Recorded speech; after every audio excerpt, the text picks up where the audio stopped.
Yo, welcome back to Crazy Ball TV. Big up to all of you guys joining me for another edition of the Call Community Call-In Show. This is for you guys. I shouldn't be talking too much. So, people, big up, big up. Come on in, come on in. Let's discuss. We have a lot to talk about. Of course, Liverpool just played the Merseyside Derby match. And we have also maybe the Atletico match that we could also talk about. So, people, please come on in. Allow me to put this thing in the chat. Big up to I see Redbird in the house. Big up yourself. Honesty is in there. Big up yourself. Honesty. Hope you're doing well. It's a great weekend. We started the weekend very well, Liverpool. We started the weekend very, very well. So right now, this is one of the few good things about playing the match early, right?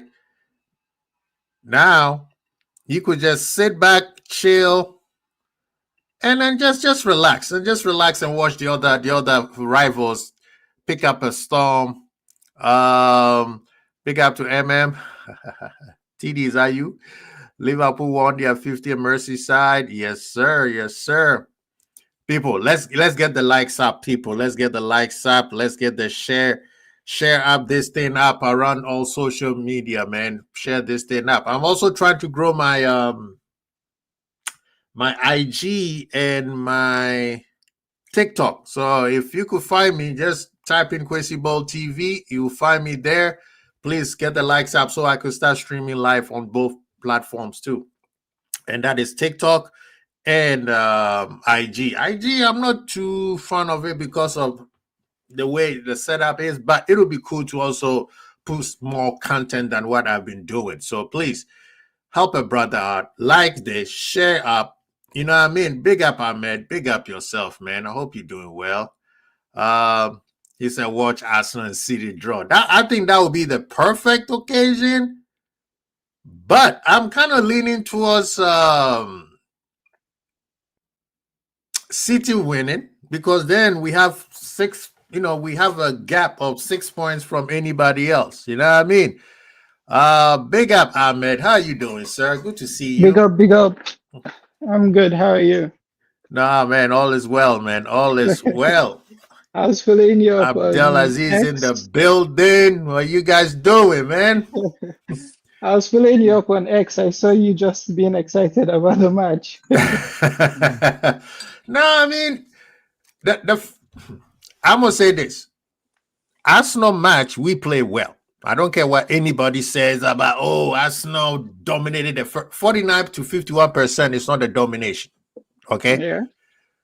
I think the Arsenal match, Liverpool showed that, hey, if we need to go for people who know how to drive a manual transmission, sometimes you could go from first gear to third gear, depending on what kind of car you're driving, right? If you have a high rev car, you could start with second gear. Mm-hmm. So that match, we basically showed them, if we will need to step our game up, we will step the game up. This is the best first 30 minutes I've seen Liverpool play all season. I'll say first half. I mean, towards the end of the first half, we were kind of like, again, that's why on my X, I say concentration is a problem, right? It was so easy. They started falling asleep towards the end of the first half. And I was like, good. Now the manager could tell the people, wake your ass up. We got another half to go. Usually, which is Annie Slot's MO, right? Yeah. But what the F is the second half, man? Yeah, I don't know. I think it's a mentality thing. Like we kind of get a little bit complacent when we go to 0 up. I think because like now it's a pattern, right? Like you know what I'm saying? Like when something happens over and over again, it's a pattern now. It's a pattern. Yep, it's becoming a behavior now, and that's what I don't want. Yeah, so we need to cut that out, and I think we're working on it because now we didn't concede a second, so that was good. Because if we conceded a second, it would have taken the jaws of life. It would have taken the jaws of life. You guys know what I want to say. You guys know what I want to talk about. You know, last week I said we haven't fielded out our first 11, yeah? Mm-hmm. And I'll tell you a few points as I picked. Yeah? This has not made it easier, bro. Oh, no. But then a few points as I've picked. Frimpong and Salah, if they play together, they play excellently well. If they don't, you don't see the best of Salah. I think Vets and Ekitike, Vets and Isak instead. I think they're on a different level mentally. I think Vets cannot, maybe higher up. He doesn't know how to relate with Ekitike, but with Isak, we saw it in the game against Atletico that he doesn't need to talk to Isak. They know what to do. And then you have. I don't think. I mean, you were, and I hope Carl comes in because today I saw Carl on Ensman's channel. He made me proud, but he started off to a point where I was about to jump into Ensman and light him up, but then he recovered. Right? He recovered. He was wobbly. Somebody punched him, and he wobbled. He was saying some outlandish things, and then he wobbled a little bit. I don't think. Yeah.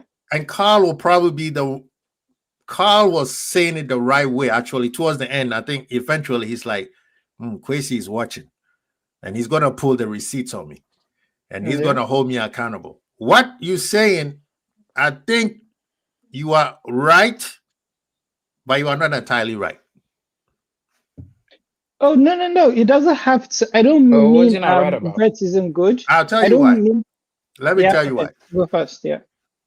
Vert and Kitike started very well with that one-touch football. Yeah. Gakpo is the problem. And I'm not saying Gakpo is generally being a problem right now. He's been a problem. I don't think it has anything to do with the relationship. Exactly. No. He is not. It's not that he's not playing well. Actually, Gakpo is also not the only problem. Salah is also the problem. Yeah, come on, let's not do this, bro. I'm gonna tell you why. I know I was going to let my seat. I thought by this time Aziz would have gotten the point. After this week, bro. So now let me finish. You see, he will learn. He will learn. So the question with what I just said with everybody who said, does Liverpool, even though we have great players, do we have a profile problem? Because let's guess what? We have a midfielder that everybody say was probably the best midfielder in the world last season by the name of McAllister. And this year, what are everybody saying? It's not saying that Salah doesn't know how to play. It doesn't say Gakpo doesn't know how to play. The idea is Salah is a first goal mentality first. Gakpo is a goal mentality first. So every time he gets the ball, his initial attempt is trying to look for the goal. Instead of initial attempt is to look what? For the pass. Now, Salah does it better than Gakpo. Salah passed the ball quicker than what because Salah is so good, he sees it. But sometimes that Salah come back again where he goes for the goal first before he passes the ball. That's the reason why Vert is struggling. I would say that's the reason why Ekitike is struggling. And that's the reason why Isak, we don't know yet, but Isak just got here. You can't say anything really. So even if he's getting fitness too, so like we can't say much about Isak. Exactly. So it's not that Salah is Salah, but the style we have. You see, this is the people need to understand. We haven't had a striker like Ekitike and Isak since Torres was there. All forwards we have. Problem to have, by the way. Beautiful problem. Which is a great problem to have. Definitely. But all the forwards that we have had have been. Suarez was different. This was an anomaly, right? Yeah, he was a demon, yeah. But since Klopp came in, our goals have come from where? Mane, Salah. Yeah. So when you bring an out and out, that's why Klopp was a genius and also Bobby was such a genius when you had him where he was the best equalizer everybody has ever seen. Yeah. The only person who came close to him was Benzema.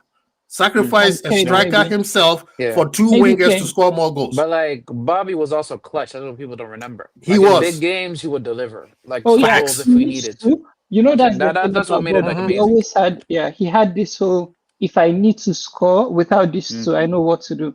So you see what I'm going with it? But like he's clutch, you know what I'm saying? Now, Aziz, you get what I'm going with this. Okay. We have strikers, and Carl will come in probably later. Carl was like, Ekitike is getting in the way of Gakpo. Then I was like, brother, I was getting ready to sign up on ends to light him up. Then he said, no, actually, is because they don't know how, they don't know what each other runs, right? Which is right. Mm-hmm. A striker can run anywhere, and that's their job. Their job is to find spaces in between the forwards. Yeah. It's the people beside them to feed them and look at where their strength is. Henry said it best, where he said when he was at Arsenal, he usually used to get mad at certain players. And Arsene Wenger called him out and said, "Why are you mad?" He said, "Well, he's not giving me the pass." And then he asked him, he said, "Is this player identical like Perez who could see that pass?" He's like, "No, but this guy can see a pass in a different way." He said, "Yeah, so why don't you run on that guy's strength?" And then it clicked.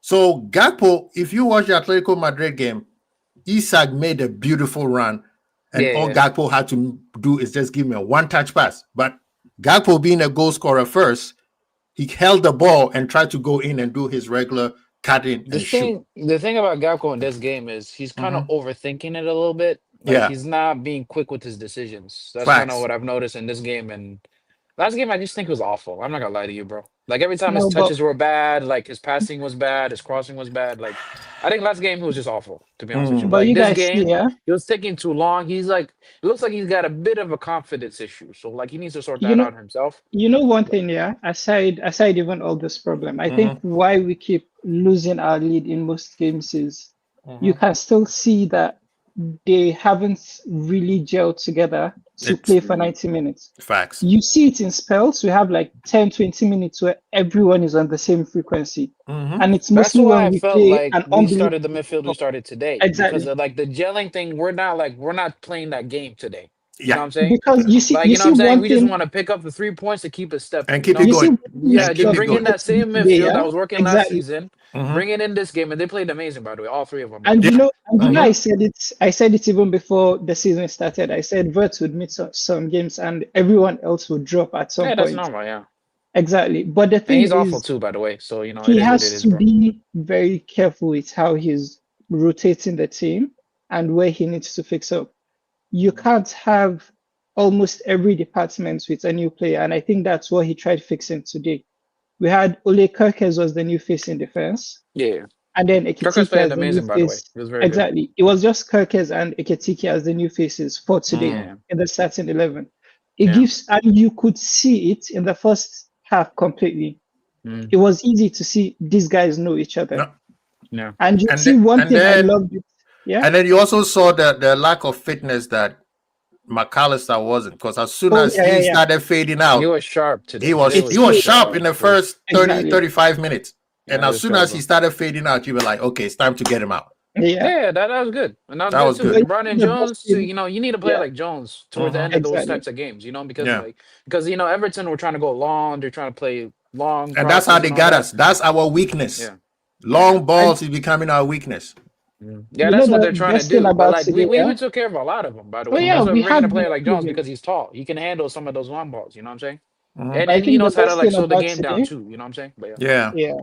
I think the best thing about today was when Gravenberch passed to Ekitike.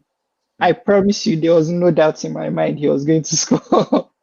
I haven't had that in a very long time. Everything about that goal. Now let me ask you that. Yeah, let me ask you. I need that, bro. I need that from that Pickford. That's what I need, bro. Did you see the run? Yeah. And the pass. That is what we're missing. Eesh. Even the Salah to Gravenberch, same thing. Yeah.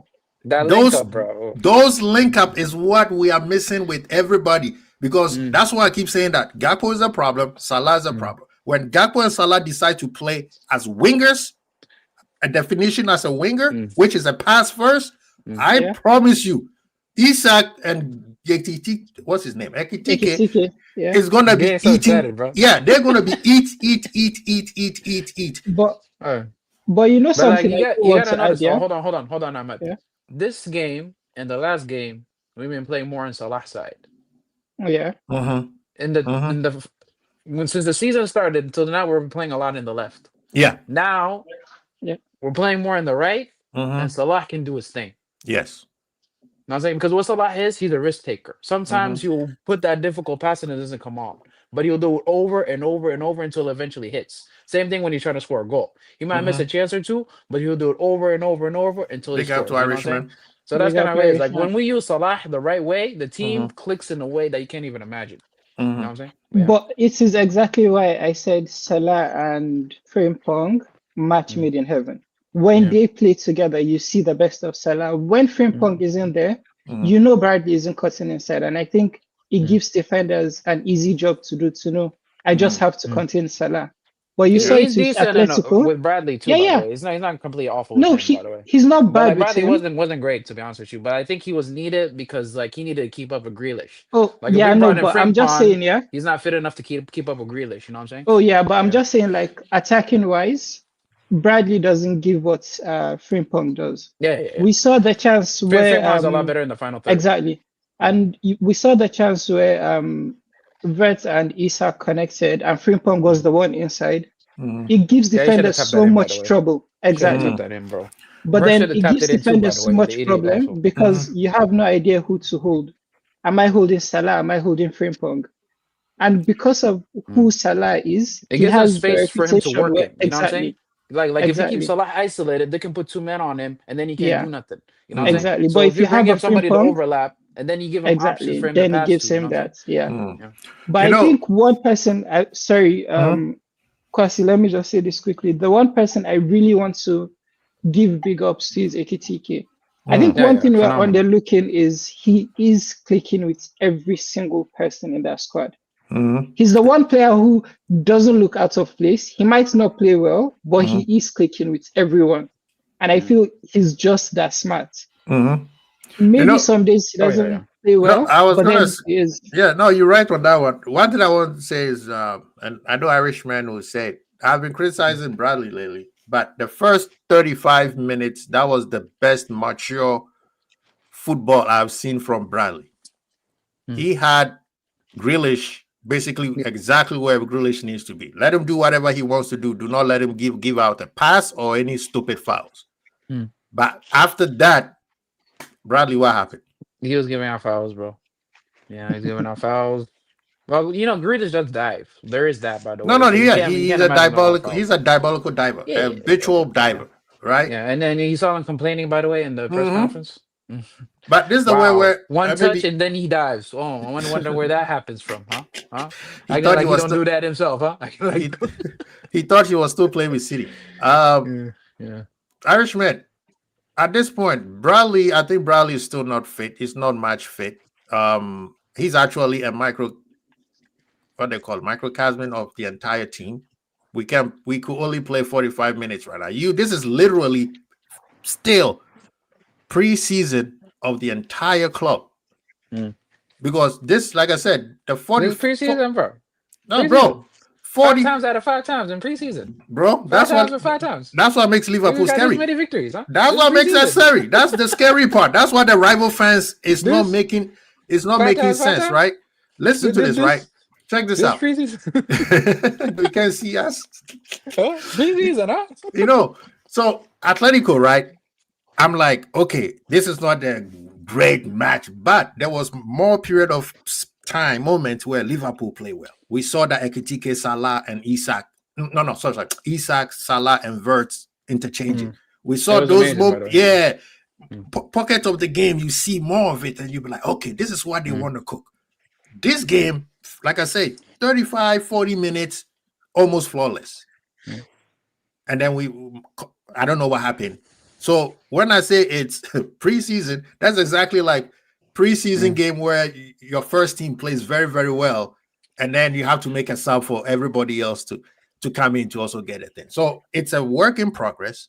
But back to Bradley, I think he is still, because preseason, he didn't have any preseason. He was injured. Yeah, it's some games, not Exactly. You know, he didn't have enough time he's fighting from behind. But at one point, I believe the manager should have subbed him, put Szoboszlai there, and bring Endo in. a lot. Nah, this is better. We need to keep that midfield compact. You know, That's why you bring Endo in, because he's just going to sit. He's not going anywhere. Was he on the bench, by the way? He was on the bench. Oh, okay. You see what I'm saying, I think Irishman? he'll play on. I think he'll play against Southampton. I think that's where he's gonna play, like a full game. Because when you have Szoboszlai is a more mature player, he would know exactly what to deal with Grealish. He knows what Grealish is all about, right? And you can see the goal came from where? Grealish side. It was a cross, header, bam, right? That was Bradley. That was a nice shot from Ndai, by the way. Oh, that was a very man. That was a good shot, by the way. That was man. A good job, bro. Yeah. Kirkers, outstanding today. Yeah. Very, very composed. He didn't. Yeah, that was that guy. That guy is a very tricky player. So the fact that he managed him very well, very, very tricky player. Yeah, I've seen him play against Sudan a couple of times, so I know what you're talking about. So yeah, I mean, like I said, Liverpool, it's a work in progress. It's individual concerns that we need to work on. The tactics hasn't fully matured yet. So when I say Salah and Gakpo is a problem, I'm not saying they are not great players. I mean, it's just that the style of play that we want to play. That's why I asked the question, do we have a profile problem? Because we have great players, but it seems like they are not the profile of the system the manager wants to play. But Kwasi, you know one thing again, yeah? One thing we keep forgetting is Salah and Gakpo, they have one problem, which is they have played in this team for 3 years, where they had to score the goals Salah's because the striker was going to mess up. No. I'm just pointing out when we had Nunes. They had to score the goals. There was no point passing, and we saw it a lot last season. Towards the end of the season, Salah should have gotten. Been offside. Yeah, exactly. Been offside. We saw towards the end of last season, maybe 5-6 games, where Salah should easily have gotten 10 assists, and they all missed it. It was Cody missing, it was Diaz missing, it was Nunes missing. So when those players now have a striker, it takes a while for them to mentally have to adjust to it. Sometimes you see Salah still trying to understand, oh, I can actually drop the ball. And you see it even with Cody, because most times he drops the ball. Even when he passes, he's trying to run into the 18 rather than let your striker do his thing. We have strikers that can do whatever he's trying to do. Exactly. But then now, Ahmed, real quick. Yeah. You have to understand now, shout out to Nunes, but Nunes is a linear striker. He just goes straight. Right now, you have strikers who run into pockets of spaces. Yeah. Ekitike runs into spaces. So give me the ball, one touch, net, right? Yeah, Isak, we know what Isak does. That's why Salah is also trying to figure it out runs. If it was Nunes, all Salah has to do is kick the ball forward. They have that connection. Like he knows where he's going to be, and Nunes is usually there. Yeah. Let's answer Tyler D's question. He says, out of 100, how worried are you about Wirtz in the Prem? Not worried one bit. Yeah, for winning the league, I don't care. Let's just say that. Not one bit. Irishman, are you there? We can carry him to a league title. That's fine, bro. I am not worried one bit. I think he's crap, but it is what it is. Yeah, no, he's not playing at what we expect him to play. Right? Nowhere near, by the way. Nowhere near it. He's awful. Yeah. But go ahead, Irishman. Yeah, look, to that, it just... Where's Dean? Dean October, just disappeared. It's September. Yeah. So, but the one thing I disagree with, I thought it was a tough call because, you could lay it all across the line. We got to 2-0 up and we stopped playing. We stopped pressing, we stopped playing. And I think that's because we're trying to become a team that can, at 2-0, say, right, we're going to lock this game down now. And that's not about bringing on an Endo or anything like that. It's about locking the game down. And we didn't figure out how to lock that game down without also inviting Everton onto us. We should have been able to do it by keeping them pressing their half. But if we need a goal, we can try and score a goal, but we're just going to keep the ball. Couldn't do that. Dom and Grav started giving the ball away. Everybody that was brilliant in the first half was just terrible in the second half. Yeah. And that goes to Bradley because, Bradley was having an okay time, but they kept giving the ball to Grealish. And I know it won't be exactly true, but the way it looked to me was the first time he beat Bradley, he beat him every time after that. As soon as he beat him once, he beat him every single time. Yeah. It may have ended up down in the bottom corner. It may have ended up like a little jinky deflection and going out or something. But every single time, he got the better of Bradley. And I was kind of saying to myself, right, what do you do in a scenario like this? Do you take Bradley out, who, yeah, he's not having the best time, but he's been up against this guy, or he's in the rhythm, basically, of challenging this guy, and bring Frimpong in, who's stone cold, while Grealish has gotten up to speed? And Grealish is on fire now. Like, what do you do? Is Frimpong ready to instantly crack onto Grealish and be with him, or would he need 10 minutes? You know, Grealish was the only one who caused both our fullbacks problems today. Like, Ndai had a little bit of a dart there, but all the problems that Kirkes had to deal with were coming from balls from Grealish. So Grealish was causing Bradley a problem, getting the ball in, that was causing Kirkes a problem. You know, the guy was dominating, and I'm holding my hands up. I was completely wrong yesterday when people were talking about, you know, I wanted this, not that I wanted this, I would have started Frimpong. And people saying, no, you need Bradley in this game against Grealish, you need this. And I was like, look, if this game comes down to us losing or getting bet because our right back lost their battle against Grealish, then something's gone wrong. And that's almost what fucking happened. Like, that whole game could have been on Grealish there. He was getting the better of him, and that's what the only threat they had was Bradley getting. But people wanted, that's the funny thing, people wanted Bradley to start because they said we need a better defender against Grealish. Well, we had our better defender, and Grealish had him on toast. You know what I'm saying? You know, so it did nearly come down to that. So I was completely wrong yesterday in suggesting that they couldn't dominate the game purely. And the more Grealish, the more they had the ball, the more they were giving it to him, the more problems he was creating. Yeah. So and that's what I was suggesting, Irishman. If you agree on this, that's what I was suggesting. The manager should have moved Szoboszlai over there. Move Szoboszlai over there and bring Endo in, and then Jones can just. No, I'm not bringing Endo into this team at any cost, really. Bring what's the name? Joey Jones. Jones was fine. Jones was already in the game, right? Joey in the midfield. Come on, man. Bring Gomez. Joey and right back. You mean? Joey could play right back. I hear that. What's the name in? No, Grealish. If you put Joey Gomez up against Grealish, Joey G be out for another month. Yeah, that's true. But the thing is, I see Rasta still worried about how, we giving out goals. That one is a problem. Actually, not the Atletico goal. The one of them was a very work goal by one of them was offside. When the best one was even offside, right? And I showed the thing on yesterday on miscommunication between Szoboszlai and was it Gravenberch, who they left two people in the midfield, one not picking their men. Other than that, you can't tell when Liverpool has been scored on where you're like, oh wow, we got outplayed. It's usually we made a mistake. Actually, today's goal was a nice goal, very work goal. Big up to Carl. Carl is in the building. Dean is in the house. If you have noise in the background, please mute yourself, please.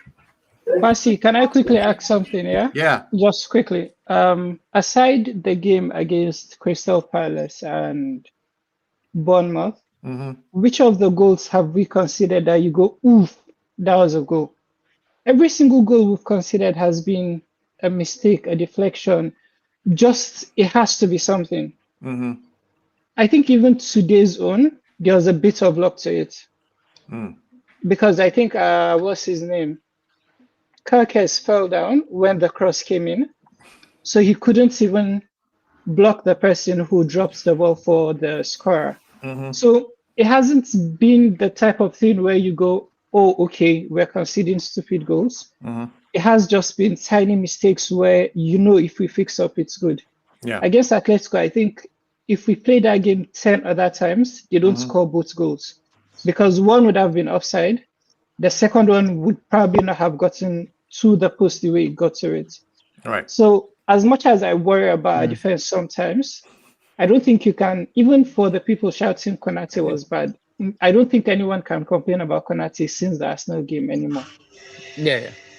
But the thing is, Ahmed, Atletico is not an easy fixture, bro. You know what I'm saying? Like Oh when no, we saw definitely. that fixture coming up, but we were like, yo, this is gonna be a difficult game for us to win. Like, you know what I'm saying? Like Yeah. everybody's saying, like, we're getting these last minute winners, we're winning in a difficult thing. We're beating difficult teams, bro. I don't know if people notice it. We actually beat Arsenal, by the way. If people have forgotten, by the way, completely about that. People are just brushing that Exactly. over, by the way. Arsenal came to Anfield and we beat them, by the way. I don't know if people know that right now. I know they Right keep now. forgetting. This is a Yeah, lucky free kick. we went away to Newcastle and came back with 3 points. Okay, how many teams have done that? Huh? How many teams have done that? Okay. See, Exactly. this is the Yeah. thing, though. This is what annoys me. People say we need to gel, but yet they're still upset. Instead of just saying, okay, one of the part that we need to gel or the part that we need to fix is this, right? Just like Ahmed is saying, Aziz have said it, and Irishman have said it. You can't be sitting out here saying, fix it. This is the Premier League. You are playing against professionals who are the best of their top 2% in the world. Yeah. People think that just because we have spent a couple 100 million, so that means as soon we just pick up the stake and then EA Sport and let's Crazy go. thing is, we put that 100 million in the bench and we won the game. Exactly. And you see, Slot said it's best. Sorry, can you guys hear me? Yeah, we got Yes, you. yes, we you can, can. yeah. We don't know And why I you think hiding Slot- though. Who are you hiding from, man? And I think Slot said noise it's complaint. You I guys think can Slot hear said my it's I'm voice. about best. to head out now. Okay. Ah, all right, man. Okay. Big up, Bye, Bye, Big up, man. Thank you for coming in. Five times. All right, 5 times. But Kwasi, as I was Yes, saying, sir. I think Slot said it's best where he said where people keep complaining he doesn't see it because most of the matches we've won at the start of the season were matches we dropped points last season. I promise you, I think last season we'll draw the game against Burnley, we'll draw Arsenal, draw Newcastle, that's for sure. So there are teams you see where you know we are improving. It is going to get better, but it would take time. It would definitely take time. And even for someone like Isak playing 60 minutes and saying it's been the most tired his body has ever been, Only 60 minutes. it tells you a lot. Exactly. It tells you a lot. And that's for someone who is used to our league. So now you have to imagine for someone like Verts, who hasn't ever played in this league and he has consistently played, I think, 70 minutes every match. So it would take time for them to mentally get ready. Yeah. But I think we're doing fine if we keep winning. honestly. Ahmed, my brother, what you're saying is great, but we need to address Rasta. I don't know Is what the improvement. Rasta. I don't know what's Yeah. wrong with Rasta. Somebody give Rasta some ram. You know, Give him some milk. Not even ram, because if you give him ram, he might flare up. Maybe this might show my age. but Irishman, you want me take to a chill show You it? have a new He member in needs the to take a chat. chill pill. This is Rasta right now. Football war crimes, my friend. Send him to the Hague. Yeah, definitely. Idi Amin. Dada. You know what they're calling him? Do you know what they're calling him? Arteta and Yahoo. Who? Arteta and Yahoo. Netanyahu. Oh my God. That is hilarious. No, Carl, address Rasta. I don't know what's wrong with Rasta, man. Somebody address the Britain. Never happy. He Never thinks happy. he's slick. He can act this way all he want. He still has to come and answer to all his crimes during his crime. Answer for his he crime. thinks he's gonna slick himself out and use that as a stick of for the excuse to get out. No, you come and answer to your crime. Carl, go ahead. Look, man, we've won 5 games out of 5.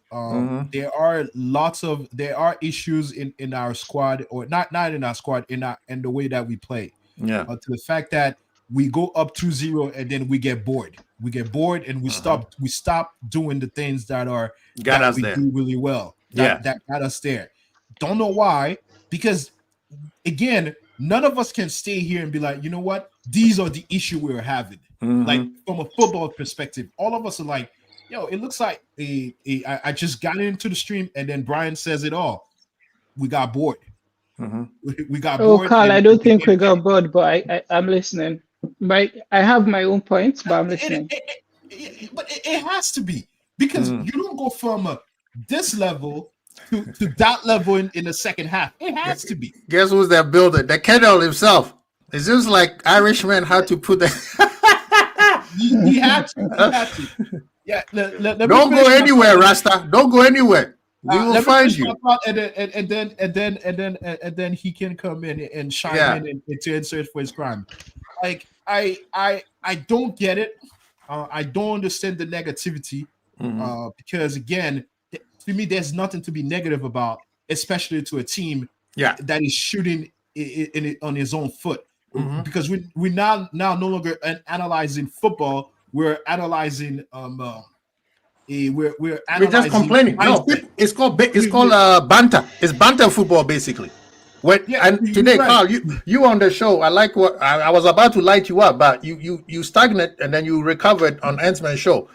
But there was a gentleman on there who started making a statement because it sounds good, because that's what the rivals say. That's why it sounds as a banter statement, right? And then Savage remind me what did I say that got you? Oh, I'll say yours later. But the man was like, Gakpo did not do something, right? And then Savage is like, at what point did he do that? And then he's, I don't remember. I'm like, then why will you make a statement that you know it's not there? It sounds good because everybody's scapegoating Gakpo, so I could just make a statement against Gakpo, and then everybody would jump on it. But yours was, you said Ekitike was getting everybody's way, but then you recovered and said, no, it's just they don't know where everybody's runs are. So it looks like he's getting on everybody's way. That was a good recovery because I was about to come in there and I was like, this brother here has not learned anything from the show. But you recovered, and then I let you be. But you made me proud on the show. Dean and Kennel, big up yourself, man. You guys have anything to say? Yeah, man. To be honest with you, I don't know. Like I think we're getting ahead of ourselves. There's too much egos, from the way I saw. So if you notice, like Van Dijk's attitude, like when he's like he knows that he's bigger, he knows that he can defend against anybody. You could see the way he was trying to. I guess it's in football. You're trying to wind up at the opposition players, but I think. As soon as he started doing that, he started getting complacent. If you notice, the level dropped. That's how they scored the goal. Because Van Dijk was doing some weird stuff, and he's not running, he's not covering space anymore. There's no cohesion, there's no communication, and that has been the issue. I think if you look at last season, we were playing like this, where we were attacking phases. So we attack, and then we absorb. That's why we didn't really get a lot of injury because we preserve the energy. But then we kept the ball really well last season. This season, even though we're sort of taking our foot off the gas, but we start playing, we're not winning the second balls, we're not challenging, we're not running completely. If you notice how many times we're just trying to poke and trying to lunge, and then the ball goes to the opposition. I'm like, what are we doing in the midfield? And if we are playing like a team like Man City or a good opposition, we're going to get killed because of that complacency. And I know maybe it will be a different story because when we play a strong opposition, but I think we need to be ruthless. We need to be 5-0, 6-0 first half. We could have done that today if we kept, and we don't have the killer mentality like Man City had, like Arsenal. Like when you get a chance to kill this whole thing of like, Dean, my brother, I know it's your opinion, but I'm sorry. I'm going to pull a call on you. Your opinion is wrong. I've been hearing how great City is playing and how great Arsenal is playing, but yet, how many points are they behind us? Well, now 6. I'm not talking about them this season. I'm just talking about in general, like when. But last season, what happened last season? Okay, no. Well, last season, what happened? Yeah. My brother. No, I asked you a question. I understand what you're asking me, but I'm also asking you a question. You say you're not talking about City and Arsenal this season. What happened to Arsenal last season and City with their attacking and their killer instinct? And understand this. When we have the opposition here, we need to kill. And look, how many times have we been conceding 2 goals from 2-0? it's because we have this thing of like, oh, we're fine. Exactly. That's not good, man. In my No, opinion, brother, that's what we're saying is called concentration. That's what the team doesn't have right now. You have a brand new team. It hasn't gelled yet. It takes time. Liverpool does not know how to manage a game. It does not know how to manage a game for 90 minutes. Dean, can I give you a quick assignment? Let him finish. All right. Go ahead. Dean, I just want to give Dean a quick assignment, yeah? Check on that club. Check when we started winning teams by over 3 goals. It took us almost the first 2 seasons, but you can go check. Because it takes time for you to actually get through to these players. Aside the whole thing where everyone is saying Slot inherited a good squad, these players have to understand how he plays. Salah no longer needs Salah to do what Salah does. In most of these games, if Salah had his way and he was playing inside, he probably would score 2-3 goals in almost every match. But as much as we need him to score the goals, Slot is showing you, I don't need you inside the 18. I need you on the wing. Play as a winger. That's what I need. So most of his goals are going to come from the striker. Most of his goals are going to come from inside the 18. And we saw that even from the start of last season. He wants his goals inside the 18. Once in a while you can shoot, but I want you inside. So for players who are used to cutting in from the wing and scoring, it would take time, which is why I'm not really worried about it. And I think we would kill games come maybe November, December. You start seeing us going 4-0 up, 5-0 up. But for now, it would take, because someone like Isak, if he's getting 3 chances, he's burying 2. And Ekitike has showed us if he gets 5, he's scoring 3. So at least for me, that's my take on it. Kendall, please. Thank you so much, and you're patient. I see you are in the woods. You are with the elements. Is that a tiger behind you? Is that a tiger, or what am I looking? Is it a wolf? Yeah, it's a wolf. No, Kendall, you can run away from the crimes that you committed during the transfer window, man. You need to come back. We wait for you to come back from the woods. Yo, listen. Listen, bro, and listen, everyone on the panel and in the chat. But I didn't finish my point though. But it's fine. I'll let him land. I'll let him. Yeah, Dean, big up yourself. He cut me off. Big up yourself, Dean. And when I finish my point, you're gonna realize why your point is just where it's at, man. It's just a dull point, bro. Yo, 5 wins. Okay. 5 wins in 5 games. What do we play this game for? We play the game win, lose, or draw, right?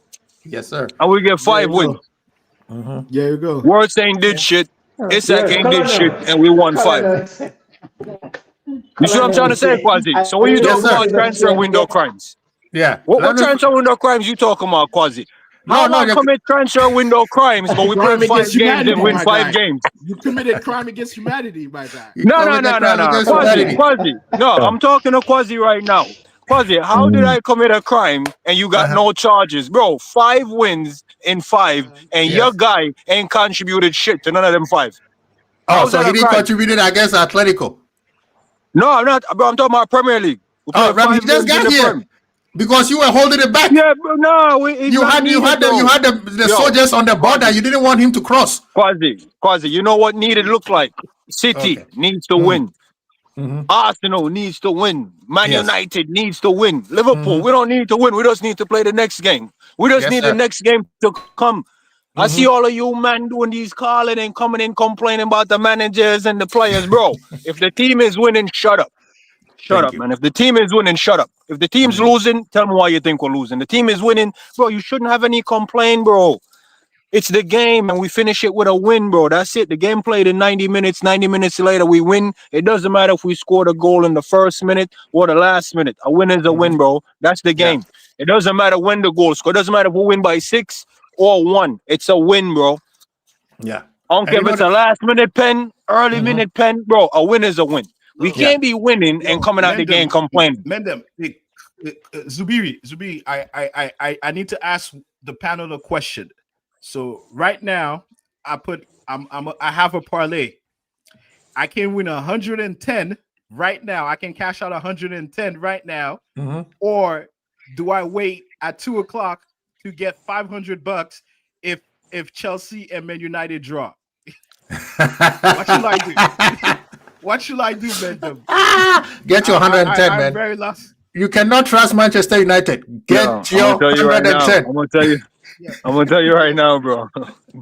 Getting 110 off a rival game is a win still, and that's what I'm trying to show you. A win is a win, bro. You're gonna be complaining and hurting, talking about, oh, if you coulda, shoulda, man. I'm telling you, in these moments, bro, it's 5 games, 5 wins. Bro, we have to take them. Cause see, City and Arsenal play tomorrow, bro. One of them is gonna drop points. So it doesn't matter how we're winning these games. The only thing we can do is look forward to the next game. So until we're talking next game tactics and what we're gonna do better in the next game, bro, it's irrelevant because Everton don't play like Newcastle. Burnley don't play like Newcastle. No team play like Arsenal. Arsenal only concede 1 goal I think in like 4 games. They only concede 1 goal. Every game they played, that's the only goal they conceded against Liverpool.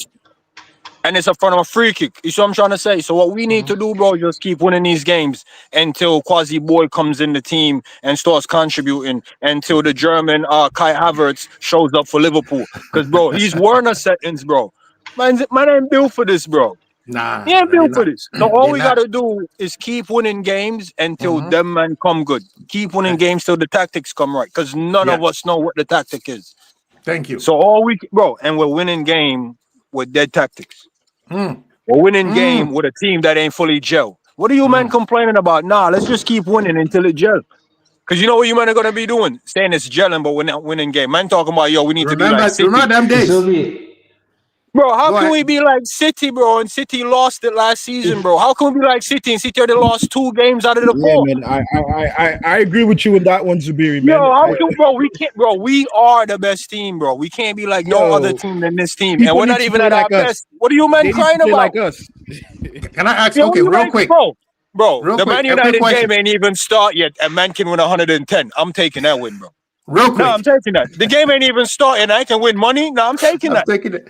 And you know the funny thing is, everybody's saying that we are the one who don't play well, but yet all the teams that are playing well and yet are not winning. Perfect record. Exactly, they are not winning. So what are we supposed to do?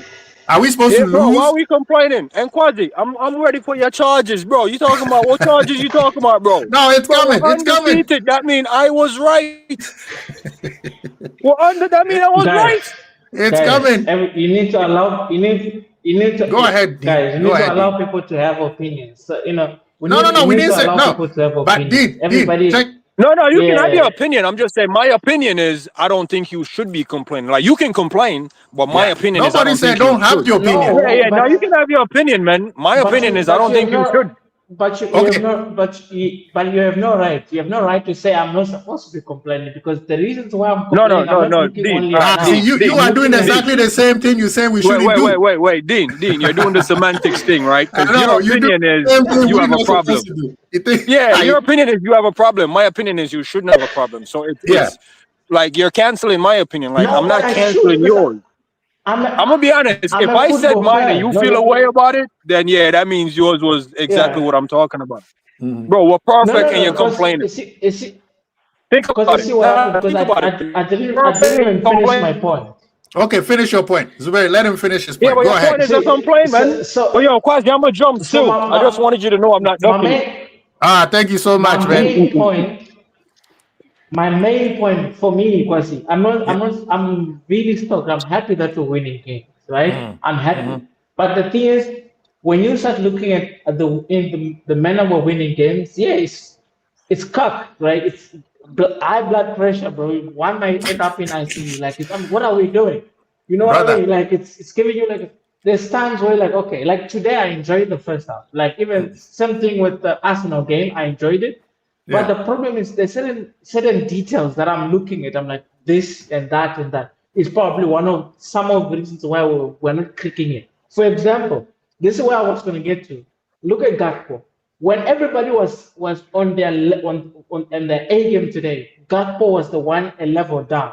Because the stuff that he's been doing for the past 4 or 5 games, he's still doing the same thing. These guys are professionals. He needs to learn, okay, I've been doing this for the past 2 games. It's not working. Let me adjust. Let me play. Let me bring. Because you could see the underlapping. Kekes was coming through instead of him like, okay, you Seeing the disguise pass. that you wanna come in and then you give the ball to Kekes. Right. Exactly. Yeah, he's been doing that for the past. I'm like, what? But Dean, Like these are things that I'm. Dean, You know? real quick. Yeah. And I think Carl will even say the same thing. What you just said right there, if you had started with it, everybody would agree with you, because that is the problem that we are all saying we have. They haven't gel. I'll give you a perfect example. I think I'm stealing this from Carl. He said, I don't know if it was Carl or was one of the Ensman's panelists. I think it was John. He said, because the style of way Gakpo plays, his back is turned, so he doesn't even see Kirkers making the overlap. Yeah. You see what I mean? Yeah. He's thinking, because that's why at the beginning of the show I said, I did say that. You said that, right? And I did say, that's why I said it's not even just on Gakpo. Salah is also the same problem, because Salah is Salah score goals. That is Salah's job, score goals. But Salah is such a great player; he reads it better than what Gakpo does, right? Yeah. Now, the question that I have, and Salah executes it better. Exactly. Salah's execution is a little bit better. Yeah. Facts. So my question to you is, let's just take the jail and all that thing out of the way. Does Liverpool have profile problems? Because even though we have 400 million worth of players there, at some of the players' profile does not fit what the manager is trying to do, i.e., I mean, everybody has talked about Gakpo, everybody has talked about McAllister. As great as McAllister is, some of us are saying that he doesn't look like he fits our system. You see what I mean? I think, I get what you mean. It's really, I kind of agree, and I think I'm 50-50. I think the main issue is we have the thing when somebody is stuck in the past. What is the syndrome? We're stuck in the past. We're used to playing a certain way. Irishman, this is funny as hell. Oh, go ahead. Sorry. We're used to playing a certain way, and we're stuck. So even if you notice because last season Slot didn't change much. He didn't implement his system. He just made a few tweaks to like an existing system. So this is him now implementing like his own style, like fully integrating all the players that I think when they were scouting these players, and they were already kind of looking at the system, how he wants to play. I think that we are very good at that, at looking at the players and get the right player that suits whatever it is, business and the tactics, whatever the case may be. But I think the problem is now some of the core players that are, they have been around for a while. They've been, through a few more years. They have sort of used to this type of football where now they have to adjust, and also integrating this new play. Like for instance, Vert is used to playing like the whole system was designed through him. He was the system. But now he can't just be the system, because we have Salah, we have Van Dijk. Remember, Van Dijk is a part of the system now. Last season, let me put you on the spot. Dean, let me put you on the spot. Yeah. Should we sell Salah and make? Should we sell Salah and make Vert the system?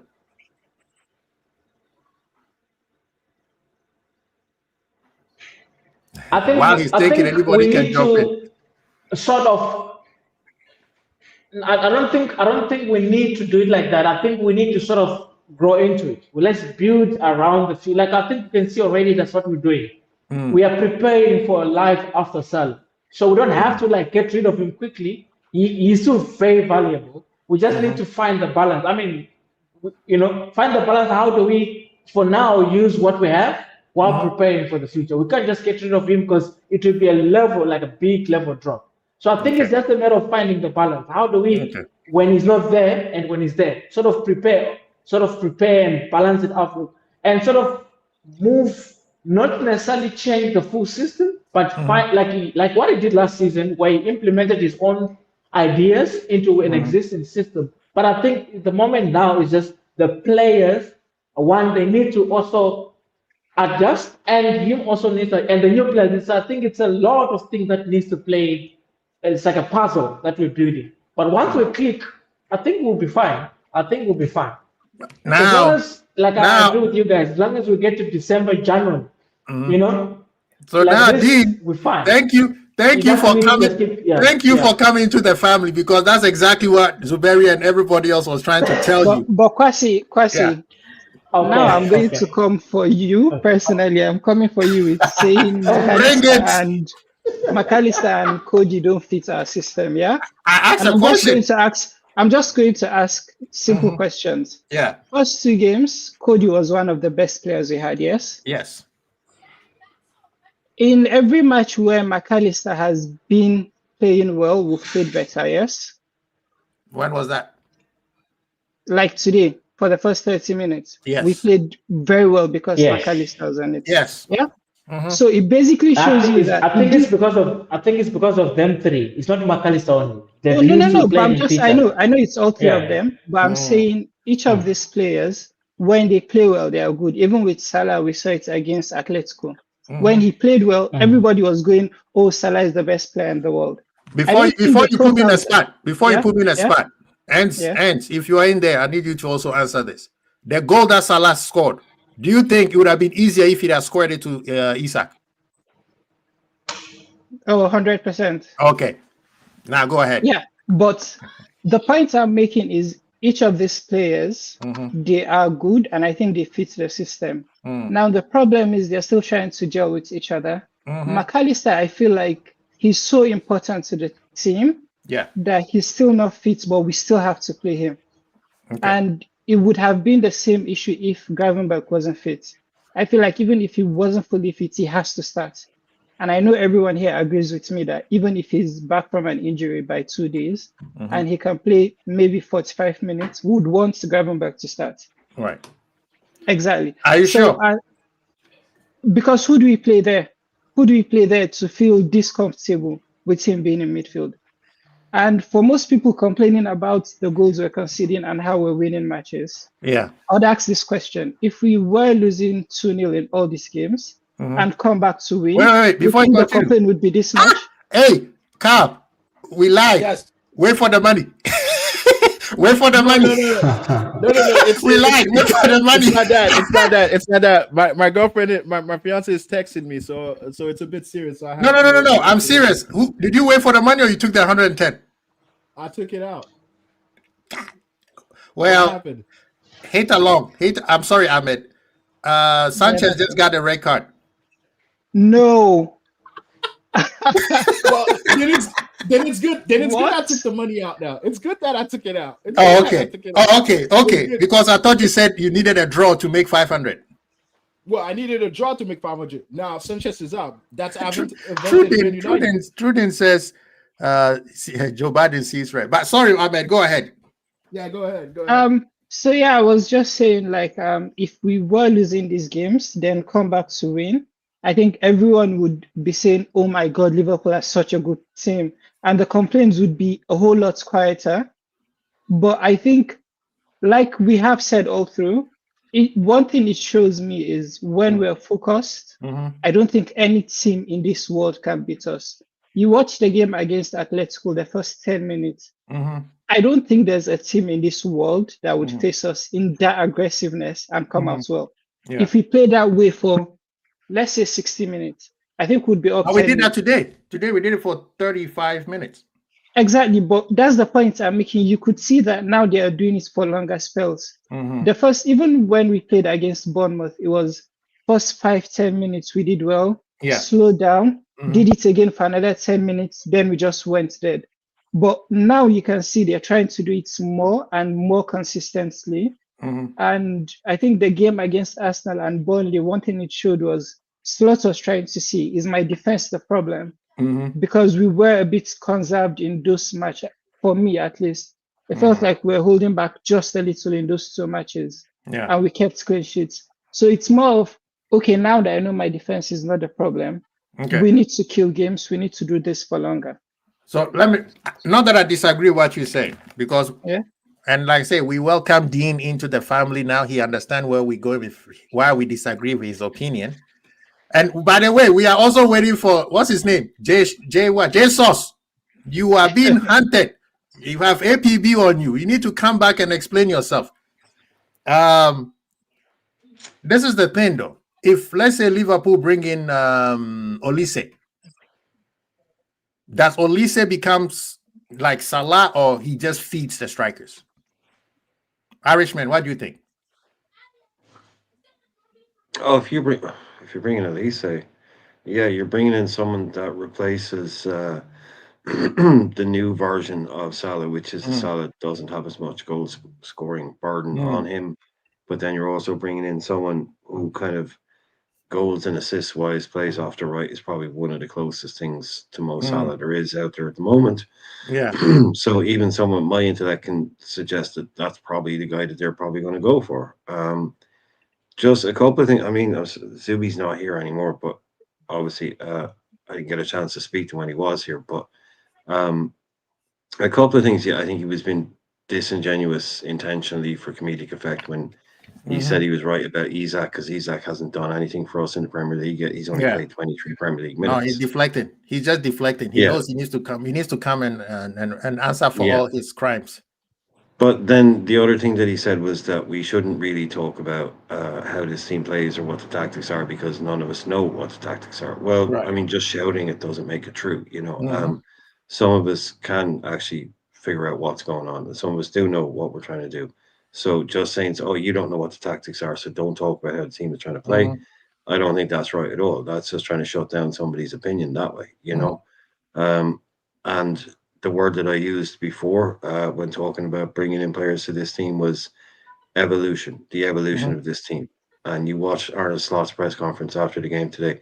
He spoke about the evolution in this team because he was asked, oh, Ryan Gravenberch seems to be playing a bit differently this year. And he's like, yeah, what do you think we're going to do? Do you think we're going to play exactly the same way we played last year? People know what you're doing after 5 minutes. Right. You had to change last year. We're changing already.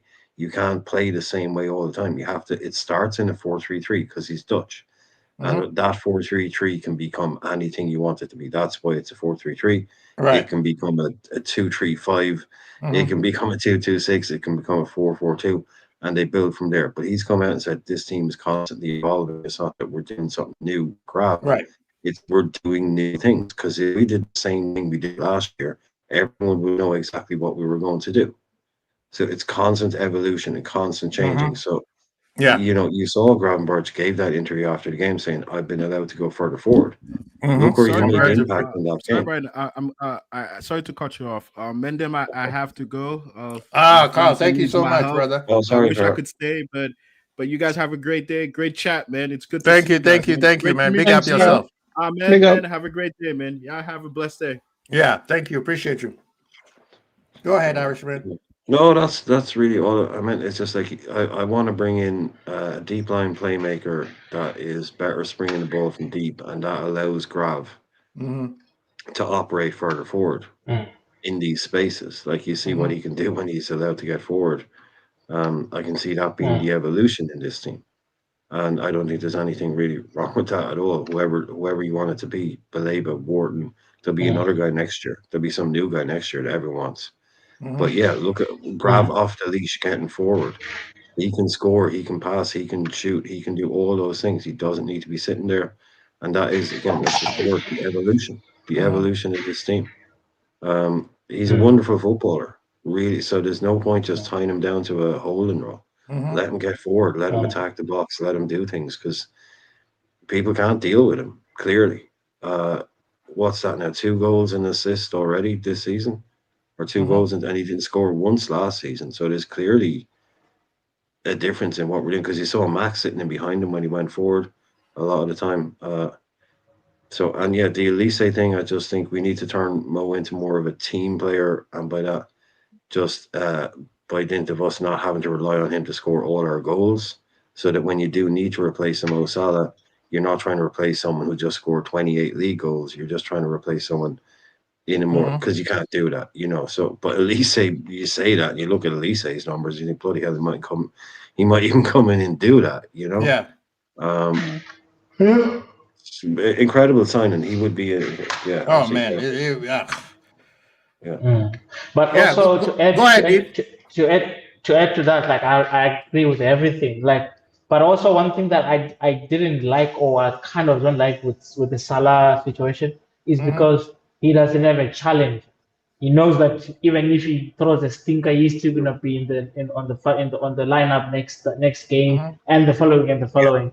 So so you do whatever you want. So I think if we get a signing like Olise, it's not like a high profile world class. He's somebody that you'll be told like, look, we are beating a team. It's a team. Like look at PSG. Like last season, their goals they did. I think they had like across the whole squad, everybody had a goal or an assist. That's the type of team that I want. Where if like two players, I mean, I know it's not possible. Two players in each position that will come on. Like look what we have with Ekitike and Isak. We know it's a nightmare. Whether it's Isak or whether it's Ekitike, we know it's a nightmare.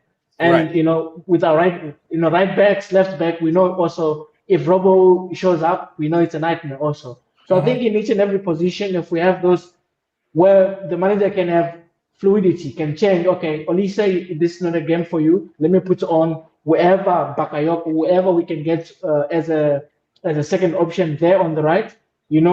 So I think we need across the board. If we do it like that, then we're fluidity. Because if you notice, we've been trying to create these triangles in like overloads, and it hasn't been working because of those two players that we mentioned, Salah and Gakpo. They're still not.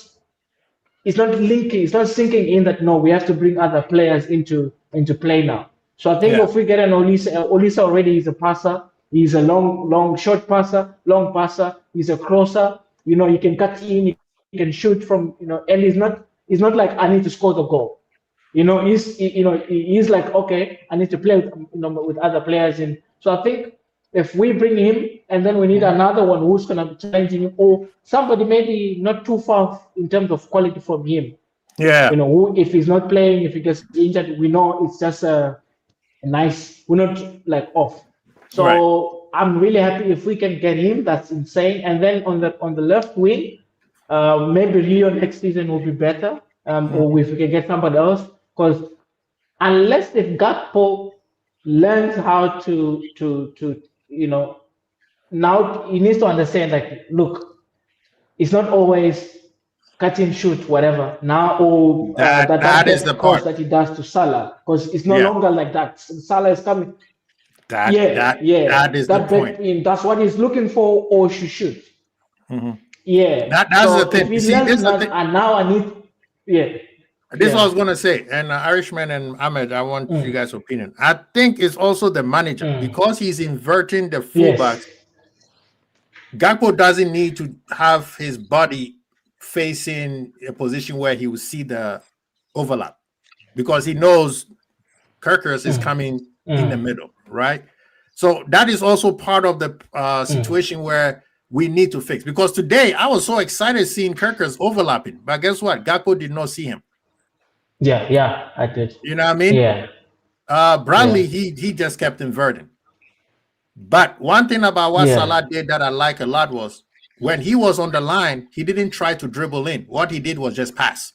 No. And that's how the goal came in, right? He just gave a very good pass and the game going. So I think there's a few little things that we as fans, this is where we cannot jump into their throat like the rival fans want us to do. The rival fans say, you guys spend all this money, make it work. We didn't buy Isak just to play Atletico Madrid and Everton. We have him for 6 years.